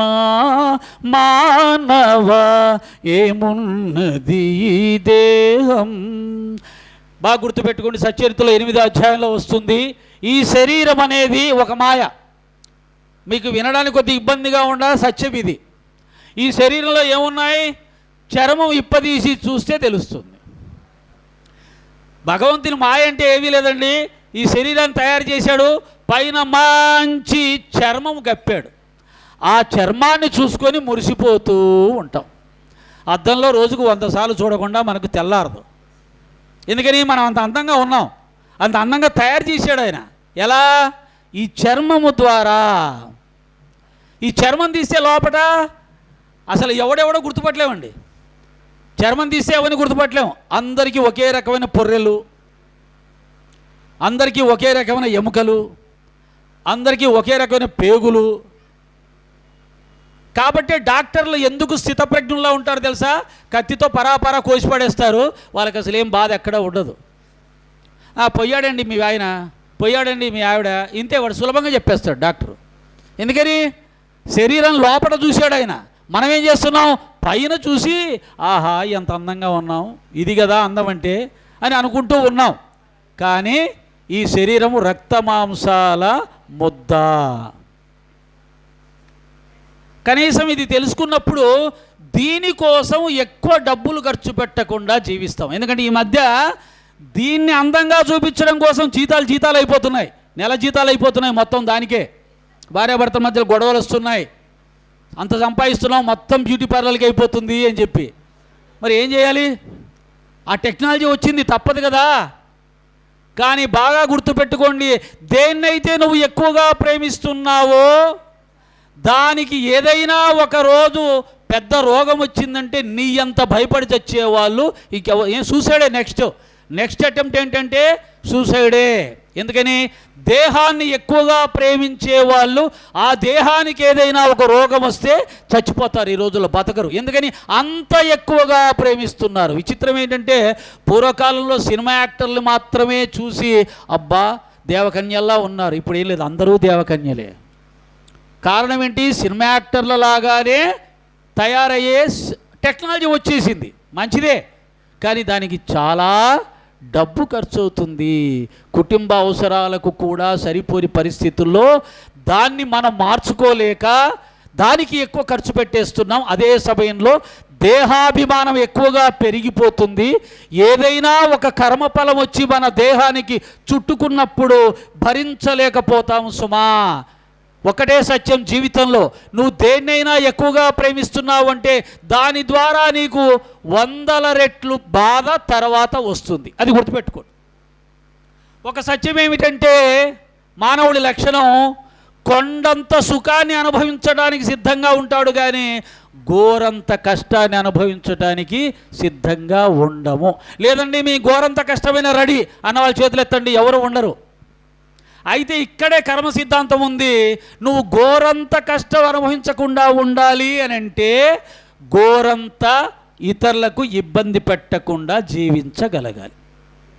అది గుర్తుపెట్టుకోండి. మనం అలా జీవిస్తున్నామా? లేదు. ఎందుకంటే కాలం మారిపోయింది. ముఖ్యంగా మన ఇళ్లల్లో మాట్లాడుకునేటప్పుడు మాటల ద్వారా హింస ఎక్కువ జరుగుతూ ఉంటుంది. నా మాటే గెలవాలి, నేనే పై చేయి కావాలి అని చెప్పేసి ఇళ్లల్లో వాయిస్ ఎక్కువగా ఉపయోగిస్తాం. ఆ వాయిస్తో పాపం ఎక్కువగా మనం మూట కట్టుకుంటాం. కాబట్టి నోరు మంచిదైతే ఊరు మంచిదవుతుందిరా అనే సామెత బాగా గుర్తుపెట్టుకోండి. వీటన్నిటికీ కారణం ఒక్కటే, అహంకారం అహంకారం అహంకారం. మేకని కోళ్ళని కత్తిపెట్టి పరాపరా కోసే మనం కాలుకో చిన్న ముళ్ళు గుచ్చుకుంటే అబ్బా అంటావు. ఒక్కసారి ఆలోచించుకోండి, కాలుకు ముళ్ళు గుచ్చుకుంటే అంత బాధపడుతున్నావే. ఒక మేకని కానీ ఒక కోడిని కానీ కత్తిపెట్టి కోసేటప్పుడు దానికి ఎన్ని 100 రెట్లు బాధ కలిగి ఉండాలి. అది జీవి కాదా? అన్ని జీవుల్లో నేనే ఉన్నానంటే బాబాని కాదా నువ్వు హింసిస్తున్నది? ఇదంతా నేర్చుకోవడం వల్ల ఏమవుతుందంటే మీకు సున్నితత్వం వస్తుందండి. సున్నితత్వం రావడం వల్ల ఎదుటి మనిషికి ఎదుటి జీవికి బాధ కలిగించకుండా జీవించాలనే బుద్ధి వస్తుంది. అప్పుడు పాపం ఆగిపోతుంది. దానికోసం ఇంత కష్టపడింది. కాబట్టి ఈ మానవ జన్మని కొద్దిగా అర్థం చేసుకున్నప్పుడు ఏమవుతుందంటే మన ప్రవర్తనలో కొద్దిగా తేడా వస్తుంది, కొద్దిగా అహంకారం తగ్గుతుంది, అందరి విషయంలో కాస్త ప్రేమతో జీవించే అవకాశం ఉంటుంది. బాబా ఇప్పుడు కూడా స్థావన మంజరి పక్కన పెట్టించావు. స్థవన మంజరి ఎంతమంది చదివారు? చేతులు ఎత్తండి. స్థవన మంజరి, సాయినాథ స్థవన మంజరి 1 2 సంతోషం, అందరికీ నమస్కారం. 3 సాయినాథ స్థవన మంజరి, దాని ప్రాధాన్యత తెలుసుకుందాం. దాసగన మహారాజు చేత రచించబడిన సాయినాథ స్థవన మంజరి అంటే సాయినాథుడి యొక్క గొప్పతనాన్ని కీర్తించినటువంటి గొప్ప పుస్తకం. ఈ పుస్తకాన్ని ఆయన ఎక్కడ రాశాడయ్యా అంటే మహారాష్ట్రలోని మహేశ్వర క్షేత్రంలో రాశాడు. మహేశ్వర క్షేత్రం అనేది చాలా పవిత్రమైన క్షేత్రం. అంతేకాదు అక్కడ అనసూయామాత సమాధి సన్నిధిలో ఈ యొక్క రచన పూర్తి చేశాడు. ఈ రచన చేస్తూ ఆయన ఒక మాట అన్నాడు, ఇందులోని ప్రతి అక్షరం బాబా నా చేత నాలో ఉండి పలికించాడన్నాడు. ఈ గ్రంథాన్ని రచించడమే కాదు, బాబాకు స్వయంగా దీన్ని వినిపించాడు. బాబా విన్నాడు ఈ గ్రంథాన్ని. మనం చదివే సచ్చరిత్రను బాబా వినలేదు. బాబా సమాధి అయిపోయిన తర్వాత 10-11 సంవత్సరాలకు ఆ గ్రంథం భక్తుల చేతుల్లోకి వచ్చింది. కానీ ఈ సాయినాథ స్థవన మంజరి బాబా స్వయంగా విన్నాడు. విన్న తర్వాత కొన్ని అభయ ప్రధాన వాక్యాలు చేశాడు. అది తర్వాత చెప్తాను. దాంట్లో ఉన్నటువంటి గొప్పతనం ఏమిటి అంటే మన సనాతన ధర్మంలో భగవదారాధన కానీ ఏదైనా సత్కార్యాలు కానీ శుభకార్యాలు కానీ చేస్తే మనం మొట్టమొదట ఎవరిని కీర్తిస్తాం? ఎవరిని? విఘ్నేశ్వర స్వామిని కదా. ఆయన కూడా మొట్టమొదటి ఏమన్నాడంటే శ్రీ గణేశాయ నమః, ఓ సర్వాధార మయూరేశ్వర సర్వసాక్షి గౌరీ కుమార, ఓ అచించ లంబోదర శ్రీ గణపతి పాహిమాం. నీవు సకల గణాలకు ఆది ఈశ్వరుడు. ఇది బాగా గుర్తుపెట్టుకోండి. గణేశుడు ఎవరు? సకల గణాలకు ఆది ఈశ్వరుడు. ఈ ప్రపంచం మొత్తాన్ని, సృష్టి మొత్తాన్ని ప్రమద గణాలు పాలిస్తూ ఉన్నాయి, పరమేశ్వరుని యొక్క ప్రమద గణాలు. ఆ ప్రమద గణాలకే సర్వశక్తులు ఉన్నాయి. ఆ ప్రమద గణాలకి కోపం వచ్చిందా ప్రపంచం అల్లకల్లోలమైపోతుంది.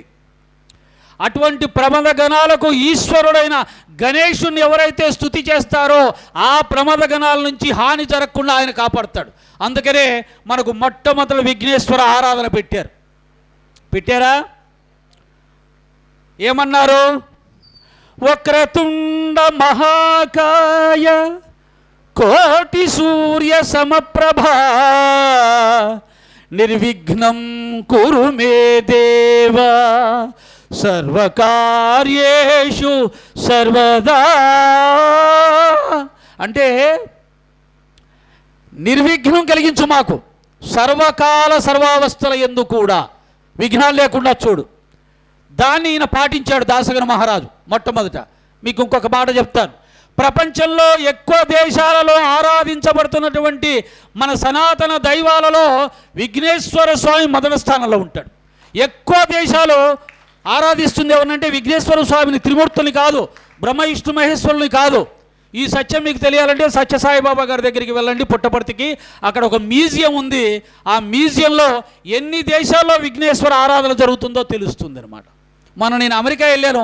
అమెరికాలో కూడా ఒక మ్యూజియంలో మొట్టమొదట పంచముఖ విఘ్నేశ్వర స్వామి ఉన్నారు. కాబట్టి ఎక్కువ దేశాలలో ఆరాధించబడుతున్న మూర్తి విఘ్నేశ్వర స్వామి. విఘ్నేశ్వర ఆరాధన లేకుండా, విఘ్నేశ్వర అనుగ్రహం లేకుండా ఆధ్యాత్మిక మార్గంలో కూడా ఎవరికి కూడా చైతన్యం కలగదు. మూలాధారంలో ఉంటాడు విఘ్నేశ్వర స్వామి. ఆ మూలాధారంలోనే ఉంటుంది చైతన్య శక్తి. బాగా నాగుపాములాగా సుడులు తిరిగి దానిలో కదలిక రావాలంటే విఘ్నేశ్వర స్వామి అనుగ్రహం కావాలి. మీకు పుట్టపర్తిలో కూడా చూడండి, లోపలికి వెళ్ళగానే మొట్టమొదట కనిపించేది ఓన్లీ విఘ్నేశ్వర స్వామి విగ్రహం, ఇంకేం ఉండదు. కాబట్టి అనేకమైనటువంటి సిద్ధ పురుషులు, యోగులు, మహాత్ములు కూడా ఈ ఆధ్యాత్మిక మార్గంలో విఘ్నాలు తొలగి ఆధ్యాత్మిక చైతన్యాన్ని చేరుకోవడానికి విఘ్నేశ్వర ఆరాధన చేస్తారు. అందుకనే మన పూర్వీకులు సనాతనలో ఈ యొక్క విఘ్నేశ్వర ఆరాధన పెట్టారు. ఎంతమంది ఆరాధన చేసి ఆధ్యాత్మిక సాధన చేస్తే వాళ్ళకు అంత సులభంగా లభిస్తుంది. తర్వాత సకల విద్యలకి దేవత ఎవరు? శారదాదేవి. గట్టిగా చెప్తున్నాను కదా. ఎందుకని? ఒక గంటన్నర మీరు ఎటు తల తిప్పకుండా ఉండాలంటే నేను ఇలాగే చెప్పాలి. గట్టిగా చెప్పిన తర్వాత పాట పాడాలని పోతే పాట రాదు, కుయ్యమంటది. కాబట్టి శారదామాత తర్వాత విఘ్నేశ్వర తర్వాత శారదా కీర్తన చెయ్యాలి. ఎంత బాగా చెప్పాడో వినండి. నీవు పద్యాలను సృష్టించిన వాగీశ్వరివి, నీ అస్తిత్వం వల్లనే జగత్తులో వ్యవహారాలు నడుస్తున్నాయి. మీకు ఎక్కడో రహస్యం చెప్తాను. 84 లక్షల జీవరాశుల్లో ఎవరికీ లేని శక్తి, మాట్లాడే శక్తి మనిషికి మాత్రమే ఉంది. అవునా? పక్కకు చూడొద్దన్నాను. పక్కకు చూసారా మీ కాన్సన్ట్రేషన్ పోయినట్టే లెక్క. మీరు ఈ కార్యక్రమం అయ్యేలోగా నన్ను మాత్రమే చూస్తే మీకు ఒక మంచి అలవాటు వచ్చి ఉంటుంది, అదే కాన్సన్ట్రేషన్. గుర్తుపెట్టుకోండి. ఈ శారదామాత యొక్క అస్తిత్వం వల్లనే జగత్తు వ్యవహారాలు నడుస్తున్నాయమ్మా. అంటే ఏంటి? ఇప్పుడు నేను మాట్లాడుతున్నాను, ఇన్ని వందల మంది ఉన్నారు, ఆనందిస్తున్నారు అంటే కారణం ఏంటి? వాక్కు. అది మాట. ఈ మాట మానవుడికి మాత్రమే ఉంది, మిగతా జంతువులకు లేవు. నాకు ఆలోచిస్తే ఆశ్చర్యమేస్తే అన్నిటికల్లా ఆశ్చర్యమైంది ఏంటంటే మాట. ఏంటి? ఈ నాలిక పైకి కిందికి తగిలితే ఏం కావాలి? తత్త అనాలి, అంతే కదా. మిగతా జంతువులని అవి అలాగే అంటే ఉంటే అంబా అంటే లేదా బౌబో అంటే ఏదో రెండు మాటలే. లేదా నాలిక పైకి కిందికి తవ్వుతుంటే తత్త అనాలి. చిన్నపిల్లలప్పుడు మనం ఏం చేసాం? తత్త అన్నాం. చిన్నపిల్లలుగా ఉన్నప్పుడు మనందరం తత్త అన్నాం. మనం తల్లి ఏమంటది? చూసావు వాడు అత్త అన్నాడు అంటాడు. వాడు అత్త అనలేదు, వీడు తత్త అంటాడు. కానీ ఆమె తల్లి అలా మురిసిపోతుంటుందన్నమాట. కాబట్టి చిన్నప్పుడు మనము తత్త అన్న వాళ్ళం, ఇప్పుడు ఇన్ని మాటలు ఎలా మాట్లాడుతున్నాము అని. ఈ మాట ఎక్కడ పుట్టింది?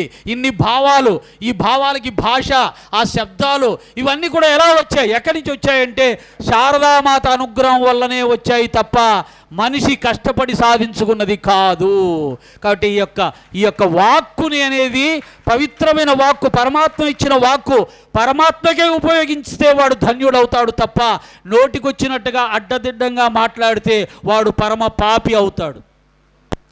యువజనులకు చెప్తున్నాను, యూత్కు చెప్తున్నాను, ఆ వయసు రీత్యా వచ్చే మాటలు ఉంటాయి సుమా, మాకు వచ్చాయి, అందరికీ వస్తాయి. కానీ దాన్ని కంట్రోల్ చేసుకునే ప్రయత్నం చెయ్యాలి. మాలాధారణ సమయంలో వాక్కు పరిశుద్ధంగా ఉండాలి, నోటి నుంచి వచ్చే మాటలు మంచివే ఉండాలి, ఒక్క మాట కూడా చెడ్డ మాట రాకూడదు, అనృతమైన శబ్దం రాకూడదు అనే ఒక ఖచ్చితమైన నియమం చేసుకోవాలి. అటువంటి వాళ్ళకు శక్తి, వాక్కు శక్తి వస్తుంది. ఎవరైనా సరే నోటి నుంచి దుర్భాష అనేది ఒక్క పదం కూడా రాకుండా సాధన చెయ్యాలి. అటువంటి వాళ్ళకి వాక్కు పవిత్రమవుతుంది, సర్వశక్తులు కూడా లభిస్తాయి. ఏ దేశానికైనా కానీ ఈ భాష అనేది చాలా ఇంపార్టెంట్, వాక్ అనేది చాలా ఇంపార్టెంట్. కాబట్టి భాష ట్రాన్సాక్షన్స్కి ఉపయోగపడుతుంది, భావాలు పంచుకోవడానికి ఉపయోగపడుతుంది, ఆనందించడానికి ఉపయోగపడుతుంది. భాష లేనప్పుడు వాడు బతికినా చచ్చిన వాడితోటి సమానం. అమెరికాలో మనలాంటి వాళ్ళందరము బతికినా చచ్చిన వాళ్ళతో సమానం. దానికి భాష రావాలి, ఆ భాష రావాలి. ఎందుకంటే నేను అమెరికా కూడా వెళ్ళొచ్చాను, చుట్టూ మనుషులు ఉంటారు, కానీ వారితో మాట్లాడడానికి ఏం చేయాలో అర్థం కాదు. నాకు ఉన్న రోజులు అలాగే ఫీల్ అయ్యాను, ఏమిట్రా బాబు ఎక్కడికి వచ్చి పడ్డాను, చుట్టూ మనుషులు ఉన్నారు కానీ మాట్లాడడానికి అవకాశం లేదు. మాట్లాడడానికి అవకాశం లేని చోట నువ్వు ఉన్నా లేనట్టే లెక్క. అటువంటిది భాష. చూడండి, ఆయన ఏమన్నాడంటే, నువ్వు పద్యాలను సృష్టించినటువంటి వాగీశ్వరివి. ఏ ఒక్క భాషకు లేని గొప్పతనం ఏంటంటే, మన ఆంధ్రులకున్న ఒకే ఒక్క గొప్పతనం ఏంటంటే పద్యాలు. పద్యం అనేది సృష్టించబడింది మన ఆంధ్రులకే లభించింది, మహాభాగ్యం. ఈరోజు పద్యాలు ఎవరికి తెలియదు, ఈరోజు పద్యాలు ఎవరికీ తెలియదు. పద్యం పాడితే ఎంత అద్భుతంగా ఉంటుందో తెలియదు. తెలుగు భాషే మర్చిపోతున్న రోజుల్లో పద్యాలు, శ్లోకాలు ఇవన్నీ లేవు. కానీ నిజానికి పద్యాల్లో, శ్లోకాల్లో వచ్చే పదజాలాలు, ఆ పదాల ద్వారా వచ్చేటువంటి శరీరంలో కలిగే ప్రకంపనలు ఒక గొప్ప యోగ శక్తిని నీలో కలిగిస్తాయి. మీరు ప్రయత్నించి చూడండి. సంస్కృతానికి ఆ శక్తి ఉంది, సంస్కృతంలో ఉన్నటువంటి పదజాల శక్తి ఉంది. అర్థం కాకపోయినా పలికితే చాలు మన శరీరాల్లో అనేక నాడుల్లో ప్రకంపనలు కలిగి యోగసిద్ధి లభిస్తుంది. ఇప్పుడు నాకు కొన్ని పాడాలని ఉంది, అమ్మవారి పద్యాలు. మీకు ఒక ఉదాహరణ చెప్తాను. వాక్కు, పద్యం, శ్లోకం, తెలివితేటలు ఇవన్నీ అమ్మే ఇచ్చింది అనడానికి నిదర్శనం. కాళిదాసు మహాకవి, ఒకప్పుడు ఆయన ఒక పిచ్చివాడు, ఏమీ భాష కూడా సరిగా రాదు, తను కూర్చున్న కొమ్మను తానే నరుక్కునేటువంటి ఒక అవివేకి. అటువంటి వాడికి అమ్మ అనుగ్రహం, కటాక్షం లభించిన వెంటనే, అదే అమ్మ ఫోన్ మాట్లాడుతుంది, నా ఫినిష్ ఎగిరిపోతుంది. సత్సంగం అంటే నాకు కొద్దిగా సీరియస్ అందరూ, దానికోసం మనం ఏదైనా వదిలేయాలి. అప్పుడు ఆ యొక్క కాళిదాసుకు అమ్మ ఇచ్చిన అనుగ్రహం వల్ల మాణిక్య వీణాముపలాలయంతి మదాలసాం మంజుల వాగ్విలాసాం మహేంద్ర నీలజ్యుతి కోమలాంగి మాతంగ కన్యా మనసా స్మరామి చతుర్భుజే చంద్రకళావతంసే కుచోన్నతే కుంకుమరాగశోనే పుండ్రేక్షు పాశాంకుశ పుష్పబాణహస్తే నమస్తే జగదేకమాతః. ఇలా పాడగలిగాడు. ఎక్కడి నుంచి వచ్చింది ఆ జ్ఞానం? ఎక్కడి నుంచి వచ్చింది ఆ శబ్ద ప్రయోగం? ఎక్కడి నుంచి వచ్చింది ఆ భాష? ఎక్కడి నుంచి వచ్చింది? అమ్మ అనుగ్రహంలో వచ్చింది. కాబట్టి మనందరికీ కూడా ఈ మాట అనేది, ఈ భాష అనేది, ఈ భావాలు అనేవి అమ్మ అనుగ్రహం వల్ల లభించింది. కాబట్టి మీకు కూడా వాక్శక్తి కావాలి అంటే శారదామాతను ప్రార్థన చేసి ఆధ్యాత్మిక సాధనలో దిగండి, పూజలు చేయండి, ఇవన్నీ కూడా సిద్ధిస్తాయని మనకు తెలుస్తుంది. ఇదంతా ఈ యొక్క క్రమ పద్ధతి. తర్వాత ఏమన్నాడంటే పాండురంగడి స్తోత్రం చేశాడు. పాండురంగడి విషయంలో నాకు నచ్చింది ఏమన్నాడంటే ఆయన, అయ్యా నువ్వు విశ్వమంతా వ్యాపించి ఉన్నావు, అన్నిట్లో ఉన్నావు, కానీ నీ యొక్క ఉనికిని గ్రహించడం ఎవరి వల్ల కాదు. ముఖ్యంగా పుస్తక జ్ఞానులు వారిలో వాళ్ళు వాదించుకుంటూ ఉంటారు, నువ్వు అలా ఉంటావు ఇలా ఉంటావు, కానీ ఆ అహంకారులకు మూర్ఖులకు నిన్ను పట్టుకోవడం సాధ్యం కాదు. ఎవరికి సాధ్యమవుతుందయ్యా అంటే సాధువులకు మాత్రమే సాధ్యమవుతుంది. ఈ మాట ఎందుకు చెప్తున్నానంటే సాధుత్వం కావాలి. సాధుత్వం అని అంటే శాంత గుణం. మళ్ళీ అక్కడికే వస్తుంది.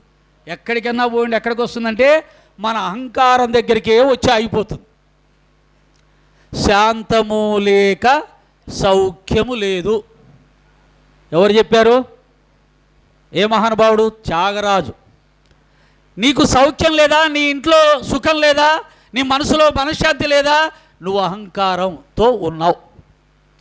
నీకు కోపం ఎక్కువ కాబట్టి నువ్వు కాదు కదా, నీ చుట్టూ ఉన్న వాళ్ళు కూడా మనశ్శాంతిని పొందలేరు. మీరు మంజునాథ్ సినిమా చూసారా? మంజునాథ్ సినిమా చూసిన వాళ్ళు చేతులు ఎత్తండి. దాంట్లో ఒక మాట ఉంది, దాంట్లో కథానాయకుడి కోపం ఎక్కువ. అప్పుడు శివుడు వచ్చి వాళ్ళ నాన్నగారు అంటారు, వాళ్ళ నాన్నగారి వేషంలో వచ్చి అంటాడు, ఒరే నీ కోపం ఎక్కువ, కోపం ఉంటే చుట్టుపక్కల ఎవరు ఉండర్రా నీ వాళ్ళంటూ. కారణం ఏంటంటే భగభగా మండే వృక్షం మీద పక్షులు ఏమైనా వాళ్తాయా నాయనా అంటాడు. భగభగా మండుతున్నటువంటి వృక్షం మీద పక్షులు వచ్చి వాళ్తాయా? వాలవు. కాబట్టి ఎక్కడ కోపం ఉంటుందో ఆ కోపం ఉన్నవాడి చుట్టుపక్కల ఎవరు మనశ్శాంతిగా ఉండరు. గుర్తుపెట్టుకోండి, అది మనలో చాలామందికి ఉంటుంది సుమా. నాకు కూడా అప్పుడప్పుడు వస్తుంది, అప్పుడప్పుడు కూడా రాకూడదు, అప్పుడప్పుడు కూడా రాకూడదు. ఆ అప్పుడప్పుడు వచ్చిన ఆ ఒక్క క్షణంలో జరగాల్సిన డ్యామేజ్ జరిగిపోయింది. అప్పుడు మా ఆవిడ అంటుంది, ఏమండి ఇన్ని సత్సంగాలు చెప్పారు ఏం లాభం అయిపోయింది. వాళ్ళే నువ్వు ఏ స్థితిలో ఉన్నావని తెలియజెప్పాలి అంటే భక్తుడైనటువంటి మగవాడికి భార్య సర్టిఫికెట్ ఇవ్వాలి. ఏమండి మీరు చాలా గొప్ప వాళ్ళు అయ్యారండి, మీరు చాలా గొప్ప వాళ్ళు అయ్యారు, మంచి భక్తులు అయ్యారంటే అది ఒరిజినల్ సర్టిఫికెట్. అలాగే భార్య భక్తురాలు మంచిది అని భర్త సర్టిఫికెట్ ఇవ్వాలి, అది కరెక్ట్. మరి మనందరికీ సర్టిఫికెట్ ఎవరిస్తున్నారు అనేది ఒకసారి బాగా గుర్తుపెట్టుకుందాం. బయట వాళ్ళు ఇస్తే కుదరదమ్మా. ఏమండి నేను మీకు నచ్చానా, నా ప్రవర్తన మీకు నచ్చిందా, నాలో మార్పు వచ్చిందా, బాబా మార్గంలోకి వెళ్ళాక గుడికి వెళ్ళి సేవా కార్యక్రమాలు చేస్తూ ఉంటే, మాలాధారణ చేస్తూ ఉంటే ఏమైనా మార్పు వచ్చిందా, మీకు ఎలా అనిపిస్తుందండి అంటే అబ్బా నువ్వు చాలా మారావు, నా అదృష్టం, బాబాకు ధన్యవాదాలు చెప్తున్నానంటే మనం మారినట్టే. చప్పట్లు కొట్టుకోండి. మా ఆవిడలాగానింది అనుకోండి, ఏమండి ఇన్ని సత్సంగాలు చెప్పారు ఏం లాభం, ఆ కోపం చేయించలేదు అంటే అయిపోయి ఓడిపోయాను. నేను ఎన్ని సంవత్సరాల నుంచి కష్టపడుతున్నానో ఆ ఒక్క మాట అనకుండా, ఆ ఒక్కసారి ఆమెతో అనిపించుకోకుండా, ఆమె అన్నప్పుడల్లా అనుకుంటా అబ్బా బాబా ఇంకా నేను ఇక్కడే ఉన్నానా అని చెప్పి. అంటే ఇది ఆత్మవిమర్శ చేసుకోవాలి. తర్వాత సాధుత్వం.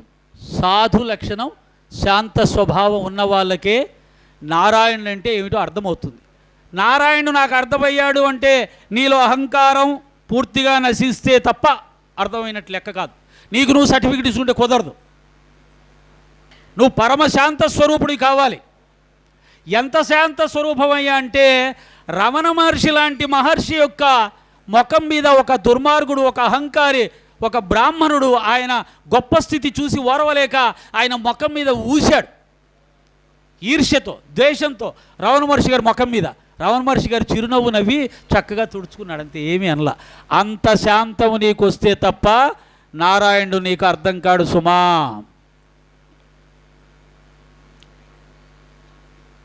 కాబట్టి సాధువులకు మాత్రమే నువ్వు అర్థమవుతావు, మిగతా వాళ్ళకి అది అసాధ్యమని సర్టిఫై చేశాడు దాసరి మహారాజు. ఆ శాంతాన్ని సంపాదించుకునే ప్రయత్నం చేద్దాం. ఆ తర్వాత దత్తాత్రేయుల వారికి, తుకారామాది సత్పురుషులకి కూడా నమస్కారం పెట్టి సెల్ ఫోన్ ఆఫ్ చేద్దాం. Cell phone off. తుకారామాది సత్పురుషులకు కూడా నమస్కారం పెట్టాడు. ఇదంతా ఎందుకు చెప్తున్నానంటే మన యొక్క సనాతన ధర్మం ఏదైతే చెప్పిందో ఆ విఘ్నేశ్వర శారద గురు దేవతా ప్రార్థనని కొనసాగించి రచన చేసేలా చేసిన సనాతన ధర్మ రథసారథి సద్గురు సాయినాథ్. అది విషయం. ఎందుకంటే తన భక్తుల చేత ఎంత గొప్పగా సనాతన ధర్మాన్ని ఆచరింపచేశాడో సాయిబాబా వారు తెలియజెప్పడానికి నేను ఈ విషయం చెప్తున్నాను. ఈవెన్ సచ్చరిత్రలో కూడా ఇదే సంప్రదాయాన్ని శ్రీ గణేశాయ నమః, శ్రీ శారదాదేవి నమః, గురుభ్యో నమః, సీతారామచంద్రాభ్యాం నమః, కులదేవతాయై నమః, ఇష్టదేవతాయై నమః. ఇలా మన గురువులను, కులగురువులను, దేవతల్ని, ఇష్టదేవతల్ని ఆరాధన చేసిన తర్వాత నా దగ్గర అన్నాడు బాబా. ఇంత గొప్పగా సనాతన ధర్మాన్ని ఆచరింపచేసిన గురువు మరొకరు లేరు. ఉంటే వారికి నమస్కారం, శతకోటి నమస్కారాలు ఉండొచ్చు, కానీ బాబా ఆచరింపచేశాడు. కాబట్టి ఇదే పద్ధతిని నేను కూడా ఆచరిస్తూనే ఉంటా. ఎప్పుడు సత్సంగం చెప్పినా గణేశ, శారద, గురు, ఇష్టదేవత ప్రార్థన చేసుకుంటారు. అంటే గురువు సంప్రదాయంకి వచ్చినప్పుడు మన గురువు ఏదైతే ఆచరించాడో దాన్ని మనం ఆచరించాలి, తోచా తప్పకుండా. సొంత పెత్తనాలు ఇందులో పెట్టడానికి వీలు లేదు. ఈ విధంగా బాబాగారి యొక్క గొప్పతనాన్ని చెప్పిన తర్వాత ఈ యొక్క సాయినాథ స్తవన మంజరిలో ముఖ్యమైన ఘట్టాలు మీకు వినిపిస్తాను. గోదావరి మాత యొక్క పవిత్రతని ఇక్కడ ఎక్కువగా స్తుతించాడు. అంటే Godavari is cold Ganga, Ganga is cold Godavari. మహాత్ములందరూ కూడా గోదావరి పరివాహక ప్రాంతాల్లో జన్మించారు. అయ్యా, ఈ లోకాన్ని ఉద్ధరించడానికి మొట్టమొదట సనక సనందనాథులు వచ్చారు. ఆ తర్వాత నారద తుంబురులు వచ్చారు. ఆ తర్వాత విదురుడు వచ్చాడు, ప్రహ్లాదుడు వచ్చాడు, ధ్రువుడు వచ్చాడు, ఆంజనేయ స్వామి వచ్చాడు, గోపగోపికలు వచ్చారు. ఇప్పుడు నువ్వు వచ్చావయ్యా. వాళ్ళందరూ ప్రవాహంలా వచ్చారయ్యా, నువ్వు ఉప్పెనలా వచ్చావయ్యా అన్నాడండి. ఉప్పెన అంటే ఏంటో తెలుసా?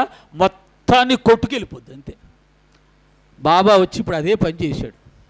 ఆయన వచ్చే వరకు ఈ యొక్క ఆంధ్రదేశంలో, ఈ దేశంలో కొంతమంది గురువులు బాగా పూజింపబడేవాళ్ళు, దేవతలు కూడా ఎంతోమంది పూజింపబడేవాళ్ళు.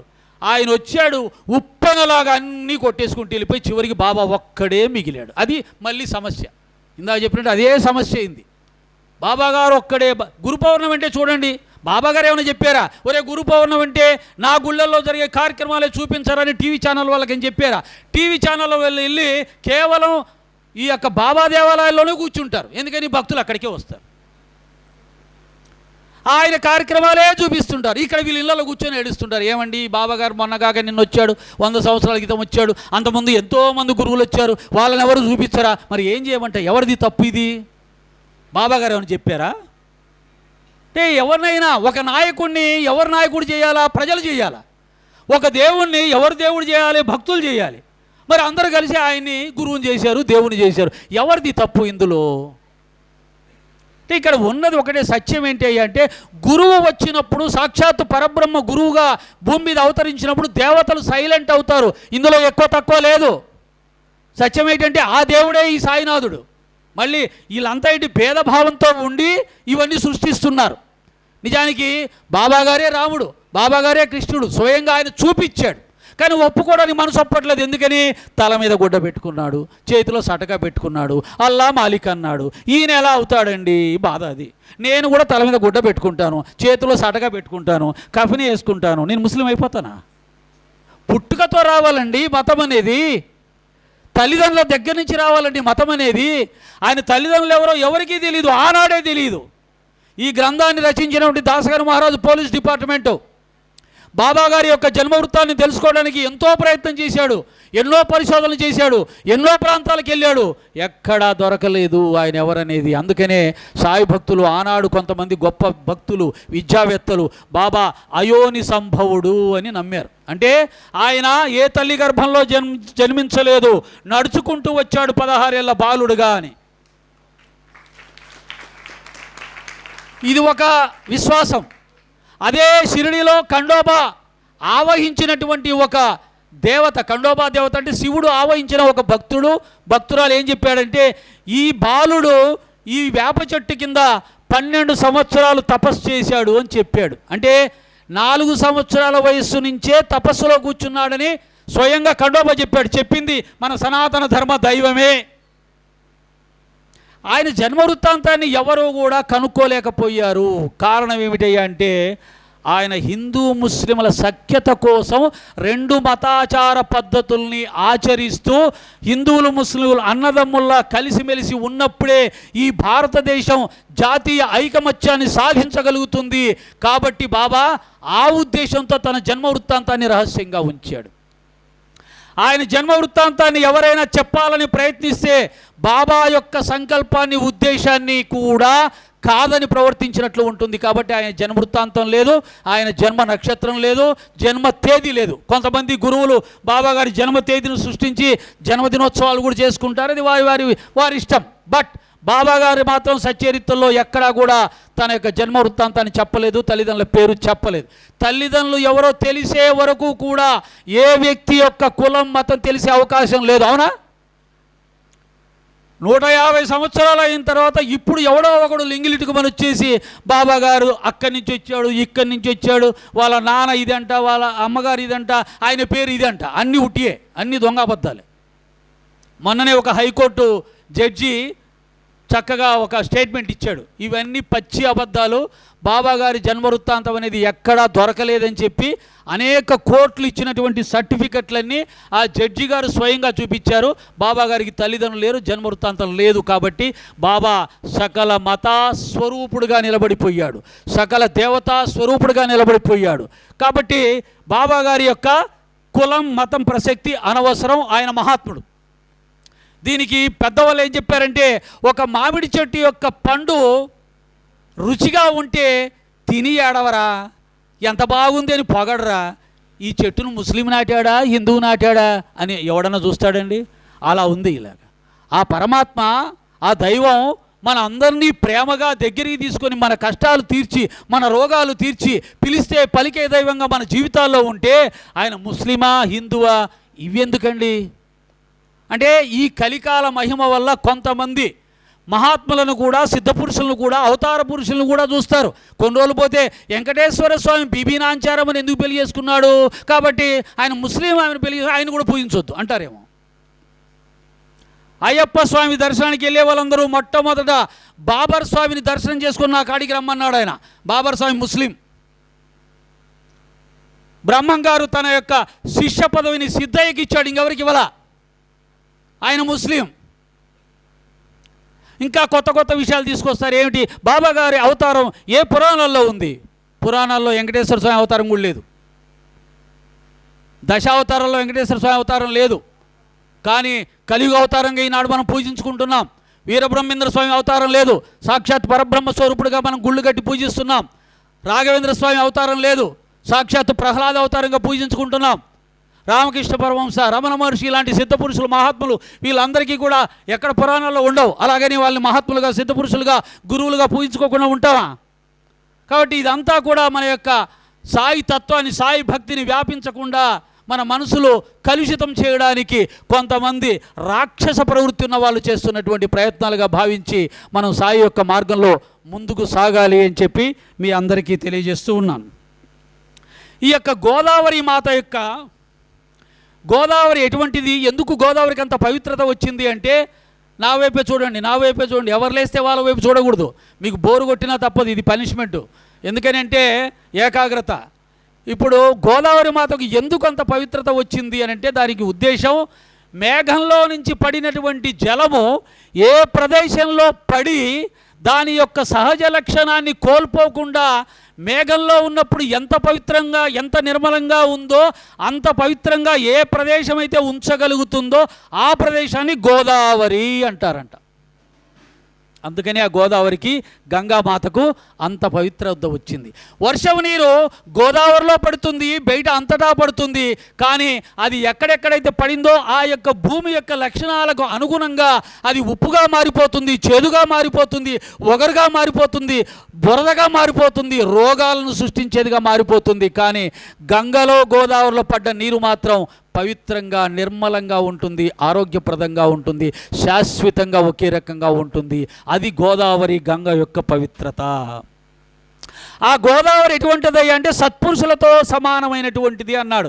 ఎందుకంటే ఏ శరీరంలో అయితే కామ, క్రోధ, లోభ, మోహ, మదమత్సరాలు ఉండవో, ఏ శరీరంలో అయితే భేదభావం ఉండదో, ఏ శరీరంలో అయితే ప్రేమతత్వం, సమానత్వం ఉంటుందో ఆ శరీరం కూడా గోదావరిలాగా పవిత్రమైంది. కనుక సత్పురుషులు ఈజుకల్టు గోదావరి అని చెప్పడం జరిగింది. అలాగే ఇంతకుముందు చెప్పినట్టే గోదావరి ప్రాంతంలో ఎంతోమంది గొప్ప గొప్ప సిద్ధపురుషులు వెలిశారు. ఈ సమాజానికి ఎంతో భక్తి జ్ఞాన వైరాగ్యాలు ప్రసాదించి ధర్మ మార్గంలో నడిపించారు. ఇప్పుడు సాయినాథుల వారు ఉప్పెనలా వచ్చిన తర్వాత ఒక రహస్యం చెప్తాను. సాయినాథుల వారు అవతరించిన తర్వాతనే మన ఉభయ తెలుగు రాష్ట్రాల్లో భక్తి అనేది కూడా ఉప్పెనలా లేచిందమ్మా. లేదు ఏ రోజన్నా ఇన్ని వందల మంది మాలాధారణ చేసుకునే వాళ్ళని చూడగలుగుతామా? ఎంత పుణ్యం చేసుకోవాలి, బాబా మాల వేసుకోవాలి, భక్తి మార్గంలో నడవాలి, 20 రోజులు ఇంద్రియ నిగ్రహంతో జీవించాలి అనే సంకల్పం చేసుకొని మాల వేసుకోవాలి అంటే ఎంత పుణ్యం చేసుకొని ఉండాలి సాయిబాబా మార్గంలో. కాబట్టి బాబా వచ్చాక సత్సంగాల యొక్క ప్రాధాన్యత తెలిసింది. సత్సంగాలు బాబా వచ్చాక భక్తి యొక్క ప్రాధాన్యత పెరిగింది. బాబా వచ్చిన తర్వాత భక్తి ఉప్పెనలా పెరిగింది.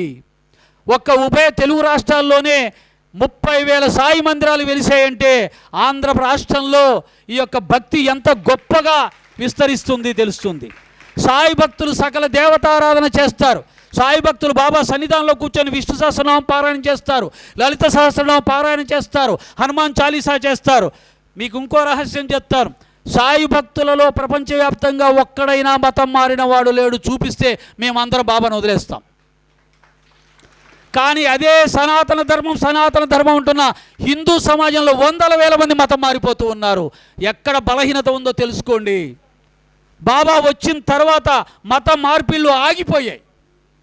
ఎందుకంటే బాబా ఏ మతానికి సంబంధించిన వాడు కాదు కాబట్టి వీకర్ సెక్షన్లో ఉన్న వాళ్ళు ఎక్కువ మతాలు మారుతుంటారు. పేదవాళ్ళు వాళ్ళకు బాబాను చూసారే, ఈయన మన పేదవాడు ఫకీర్, చినీన చొక్కా వేసుకున్నాడు, మన కష్టాలు తీరుస్తాడు, పిలిస్తే పలుకుతాడు అని చెప్పి పేదవాళ్ళందరూ కూడా బాబాని తమ దైవంగా భావించి మతాలు మారడం మానేశారు. ఆ విధంగా మత మార్పులు ఆప్ చేశాడు బాబా వచ్చాక. అందుకే ఇంకా బాబా సిద్ధాంతంలో ఒక వ్యక్తి, ఒక ముస్లిం, ఒక భక్తుని తీసుకొని వచ్చి బాబా ఇతను ముస్లిం మతంలోకి మార్చానంటే ఆ మతం మార్చుకున్న వ్యక్తిని లాగి లెంపకాయ కొట్టి నీ అబ్బను మార్చుకోగలవారా అన్నాడు. అది గుర్తుపెట్టుకోండి. ఎవరైనా మతం మార్చుకోవచ్చు కానీ తండ్రిని మార్చుకోలేం, తల్లిని మార్చుకోలేం. ఆ సత్యాన్ని చెప్పినటువంటి గురువు సాయినాథుల వారు సనాతన ధర్మంలో ఏ గొప్ప వాళ్ళైనా, ఏ మత ప్రచారకులైనా ఇంత ధైర్యంగా చెప్పగలిగిన వాళ్ళు ఉన్నారా అంటే ఉంటే నమస్కారం. సాయినాథుల వారు అలా చెప్పారు. అటువంటి సనాతన ధర్మాన్ని గౌరవించినటువంటి సద్గురు సాయినాథుల వారి యొక్క గొప్పతనాన్ని మన యొక్క స్థవన మంజల్లో ఎంత గొప్పగా కీర్తించాడంటే, బాబా నువ్వు శ్రీకృష్ణులాగా అనేక లీలలు చూపించావయ్యా. ఆనాడు శ్రీకృష్ణ పరమాత్మను కూడా ఒక్కొక్కరు ఒక్కో రకంగా భావించుకున్నారు. ఎలా? యశోద అనిందంట పసిబాలుడు, అమాయకుడు, ఏమీ తెలియనివాడు అనుకుందంట. గోపగోపికలు అన్నారంట వెన్న దొంగ అనుకున్నారంట. కంసుడు అనుకున్నాడంట అబ్బా ఈయన యమధర్మరాజుతో సమానం, మృత్యువుతో సమానం అని భయపడ్డాడంట. అర్జునుడు అన్నాడంట ఈయన పూర్ణ జ్ఞాని అన్నాడంట. ఉద్ధవుడు అన్నాడంట కృష్ణుడు ప్రేమస్వరూపుడు అన్నాడంట. శిశుపాలుడు అన్నాడంట స్త్రీలోలుడు అన్నాడంట. ఒక్కొక్కరికి ఒక్కో రకంగా కనిపించాడు ఆనాడే కృష్ణ పరమాత్మ. అలాగే బాబా నువ్వు చేస్తున్నటువంటి ఈ యొక్క అల్లానామాన్ని చూసి, నువ్వు మసీదులో ఉండటాన్ని చూసి నిన్ను ముస్లిం అని కొంతమంది అనుకున్నారయ్యా.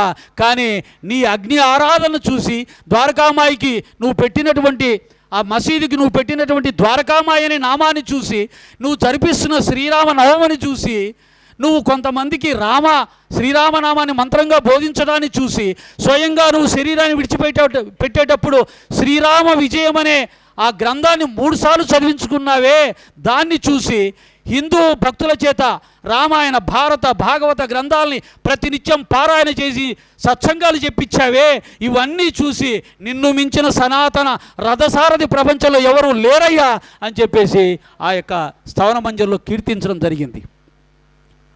ఆ విధంగా స్థవన మంజరి యొక్క గొప్పతనాన్ని సాయినాథుల వారికి అన్వయిస్తూ అనేక విధాల ఇంకా చాలా ఉంది. స్థవన మంజరి అనేది చెప్పుకుంటూ పోతే ఒక వారం రోజులు సత్సంగం చెప్పే సబ్జెక్టు దీంట్లో ఉంటుంది. కాబట్టి మిమ్మల్ని మరీ హింసించడం నాకు ఇష్టం లేక ఇప్పటిదాకా నేను చాలా ఎక్కువగానే చెప్పానేమో, కానీ ఓకే నా టైం నాకు అయింది. ఇంకొకసారి ఇప్పుడు కూడా నేను ఎక్కువగా వేరే విషయాలు చెప్పాను. స్థవన మంజరి గురించి కొంత ఒక 10% మాత్రమే చెప్పాను. బాబా గారు మళ్ళీ ఇంకోసారి రిక్వెస్ట్ చేసుకొని ఇంకొక చోటుకు వెళ్ళి అక్కడ దీంట్లో ఉన్న విషయాల్ని కొంతవరకు చెప్పే ప్రయత్నం చేస్తాను. మీరు కూడా పక్క చూపులు చూస్తూ ఉన్నారు, ఎప్పుడు లేద్దామని చూస్తూ ఉన్నారు లేదా? సరే, కానీ ఈ విధంగా సద్గురు సాయినాథుడి యొక్క గొప్పతనాన్ని స్తవనమంజరి ద్వారా మీకు కొంతవరకు వివరించడం జరిగింది. చివరిగా ఒక పాట వస్తే పాడే ప్రయత్నం చేస్తాను. తప్పులు ఏమైనా ఉంటే క్షమించే ప్రయత్నం మీరు చేయండి.